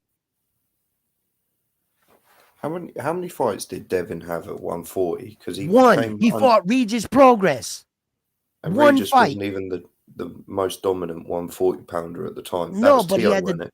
No, but he had the WBC world title that was vacated, and then that he picked it up from Josh Taylor's little 3 belts that scattered. Subriel Matias fought for one. Regis fought for the other one. Subriel fought for the IBF, and he fought for the WBC, won it. Then Devin moves up and fights Regis Progress, one fight. And then Ryan Garcia comes out of left field from losing to Tank Davis, and Devin Haney try to cash in on a bag and beat on what was it they were saying? You're a C-level fighter. I'm an A+ fighter. Ain't that what they said? And so this was to set Ryan up. Ryan went back, took some Austrian, shoved it in his ass cheek, and was like, I'm about to flip the script. And went out there and beat the crap out of Devin on some fucking like fuck the belt and fuck everything. I'm just gonna, rock with the victory type shit. And the rest was history. But let's remember how we got here. It was because you and your dad trying to cash in on a page on a cherry pick gone wrong. Ryan should have never been in that conversation with you, Devin Haney. You opened that door, just like Tank Davis opened the door on Lamont Roach. We should not be going through this with Lamont Roach and Tank. Same shit. And then when these fighters get draws or loses, they want, no, bro. Cherry pick gone wrong, bro. You did this to yourself. And look at what price. That one moment of fighting fucking Ryan Garcia. What year are we in? They still haven't fought back. And how long has he been chasing them for? Huh? How much has this cost you in reputation? A hit to your name? What did it cost you in status? Brother, you did this. Let's just remember that. Do you know So, what? It's like that saying, not all money is good money. And just talk about it, huh? Yeah. and just because a fighter gives you money, and this is why I hate when there is a time and a place to become a when quote unquote a prize fighter. Mm-hmm. But how old is Devin? How old is Devin now? Is he 27? He's still Devin? quite young, isn't he? He's extremely young. So I'm You like, know, he fought Ryan, a money fight, and then it didn't go his way. Then he sat out for a year, so he's lost income for a year, and now he had a performance like that when Bill Haney's saying, "Oh, that was the game plan." And I'm like, did you not already know what people were saying? So now by you saying that, you've just basically trashed your son's reputation even more knowingly, apparently, according to apparently. him. So it's just like, I don't get it. It doesn't make sense. Like, you can break down these arguments so easy, and He's it's just like 26. Sorry. 26. Yeah. Oh, so yeah, so he's a year younger then. He's got plenty of time. This is what I don't understand. Yeah. A fighter like, I know it's not the same market because it's Japanese market is a bit like the UK market where as long as you give good fights, we'll rock with you even if you're losing. Um, how Inoue became such a star out there. Just fight who you've got to fight. Just make it entertaining. Do what you got to do, even if you're not a big puncher. Because I know his little brother Takuma, even though he's not a big puncher, if he had carried on winning, even though obviously he gets a bit of stardom from his older brother, but he could become a star. It's like, you just need to keep fighting the guys that you got to fight, and try and stay away from the gimmicky fights early in the career. Like the money, you want to look for the money fight at 25 years old. I'm like, why don't you do that when you're nearer your 30s? Get your resume right up. So then you've got your fan base already. Because even though he has got a fan base, you want to have that. I don't know how to describe it, because it seems like American fans are super fanatical over fighters. And it's just like, you need almost like, you want that dedicated fan base, but you also want like the casual fan base as well for your pay-per-view numbers, because the dedicated guys are the ones that come to your fights and buy tickets, but then the casuals are the ones that boost your pay-per-view numbers. That's why Ryan Garcia is so popular, because of his Instagram. It's That's the just a thing with shame. that's the thing with Americans though, but they're really hard to impress because they've been here over the Floyd eras, the freaking Ali, whatever. And it's it's like if our guys lose one time, they like let them go. The pressures of being a top star American boxer, one of the qualifications nowadays, you got to be undefeated. Fucking sucks. And you got to tread your way through because one loss can put you way back at the end of the line, just like ask all these other fighters that lost their belts that are trying to come back up. Where's Liam Paro right now? Where's his future? You know? And there's it's it's a big game, bro. The fact that you even get a phone call for a belt, then once you win it, you have to maintain it in America. You know, it's a damn shame we have a lot of good fighters, a lot of young top kids that are coming up. Keyshawn Davis is trying to cement his name. I respect the fight against Edwin.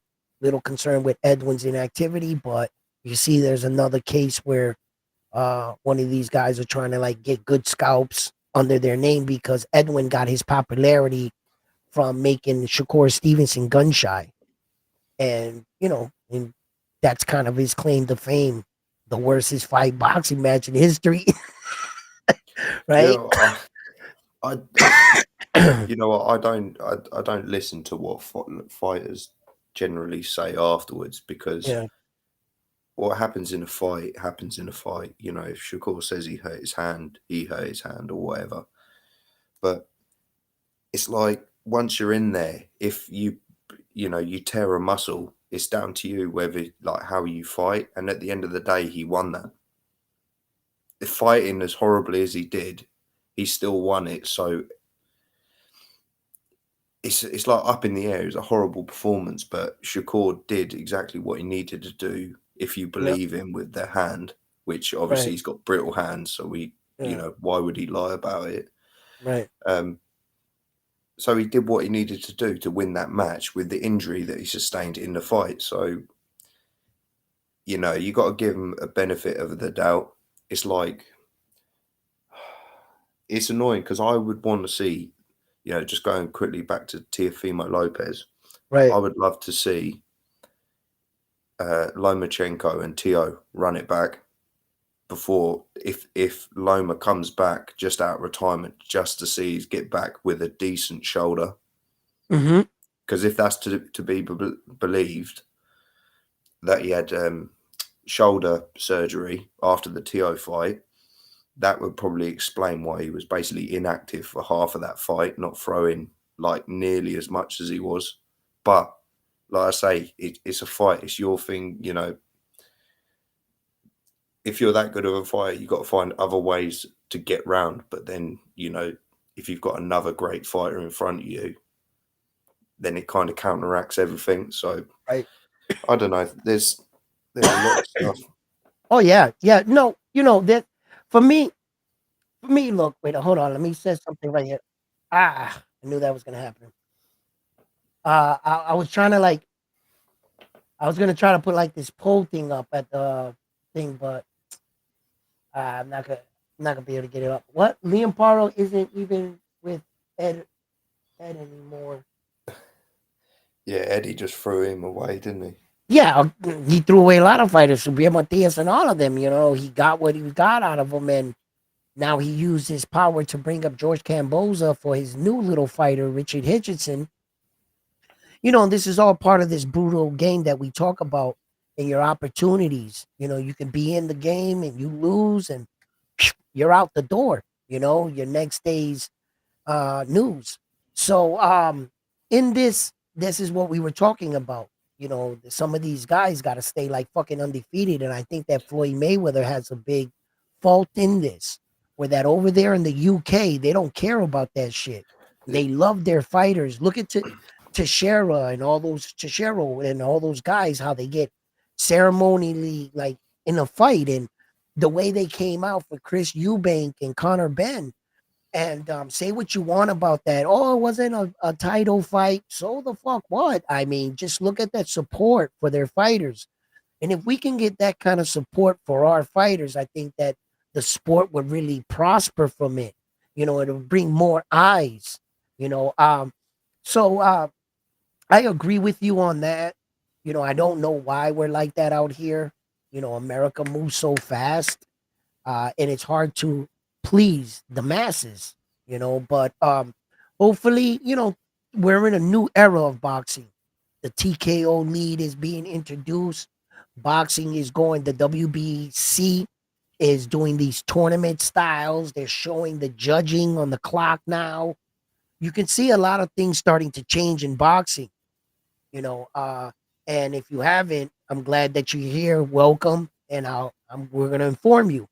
And boxing is really evolving. They're going through a lot of test phase process and see how some things work and what doesn't. And as far as that Saul Canelo Alvarez fight with Terrence Crawford, I'm going to leave you guys with this right here, right? Okay. In sports, men like Tom Brady taught me things I never saw in an athlete. You couldn't see Tom Brady's will, his drive, his vision to win in the big game, and what he was willing, how far he was willing to study and prepare for such matchups. That was something I couldn't see, but he taught me that lesson. Sometimes you don't need to look like who the star or the role that they want you to be. It's in here. It's something driven inside that athlete. And what I'm banking on, I see that same drive, that same little tweaky, crazy little guy. I see it in Terrence Crawford. If you give him enough time, enough film, enough study, and a proper amount of time to gain that weight, name me a time you've ever seen Terrence Crawford blow up in between fights within his career. He might fight once a year or whatever, right? But he truly, truly stays in the gym. At least that's what I can see. I see him gaining the weight. My concern is, can he cut weight, put it back on, and perform? He obviously knows this problem. I think you give him enough time and that kind of mindset with that coach, I'm not so eager to count you out. I already think Saul's gonna beat him. I think Saul's he's just too big, too strong, too good chin. I don't see Terrence Crawford hurting him. I really don't. But winning on points, yeah. Much bigger, stronger Crawford. I don't know how he's gonna react when he gets hit by a Saul punch. That I would have to see. He can lay fucking Terrence right flat on his back, bro. You know? But if there was any man right for the job to prepare for such a task, I'm saying it's Terrence Crawford, and I'm gonna stand on that. Yo, listen, guys, I gotta wrap this up. I got my wife calling me. I got father duties still. I don't get a day off here. Mr. Miyagi, thank you for tuning in, always showing love. Everybody that shared your comments. If I didn't get to your comment, I apologize. But I always go back and read them. So hop on the next one. We'll be talking. I'll do a better job interacting with the comments, guys. Sometimes I get to go, and you guys know how I do. But thank you for tuning in here at Round One Sports Talk. If you haven't already, subscribe to the channel. Do me a favor and hit that like button. And if you already hit the like button, I recommend you make another account, resubscribe, and hit it again for me. Thank you one time. Listen, guys, I love you guys. It's always my pleasure here at Round One Sports Talk. You guys have a good night. Mr. Miyagi, thank you for stopping by, man. You're See you the later. best. All right, bro.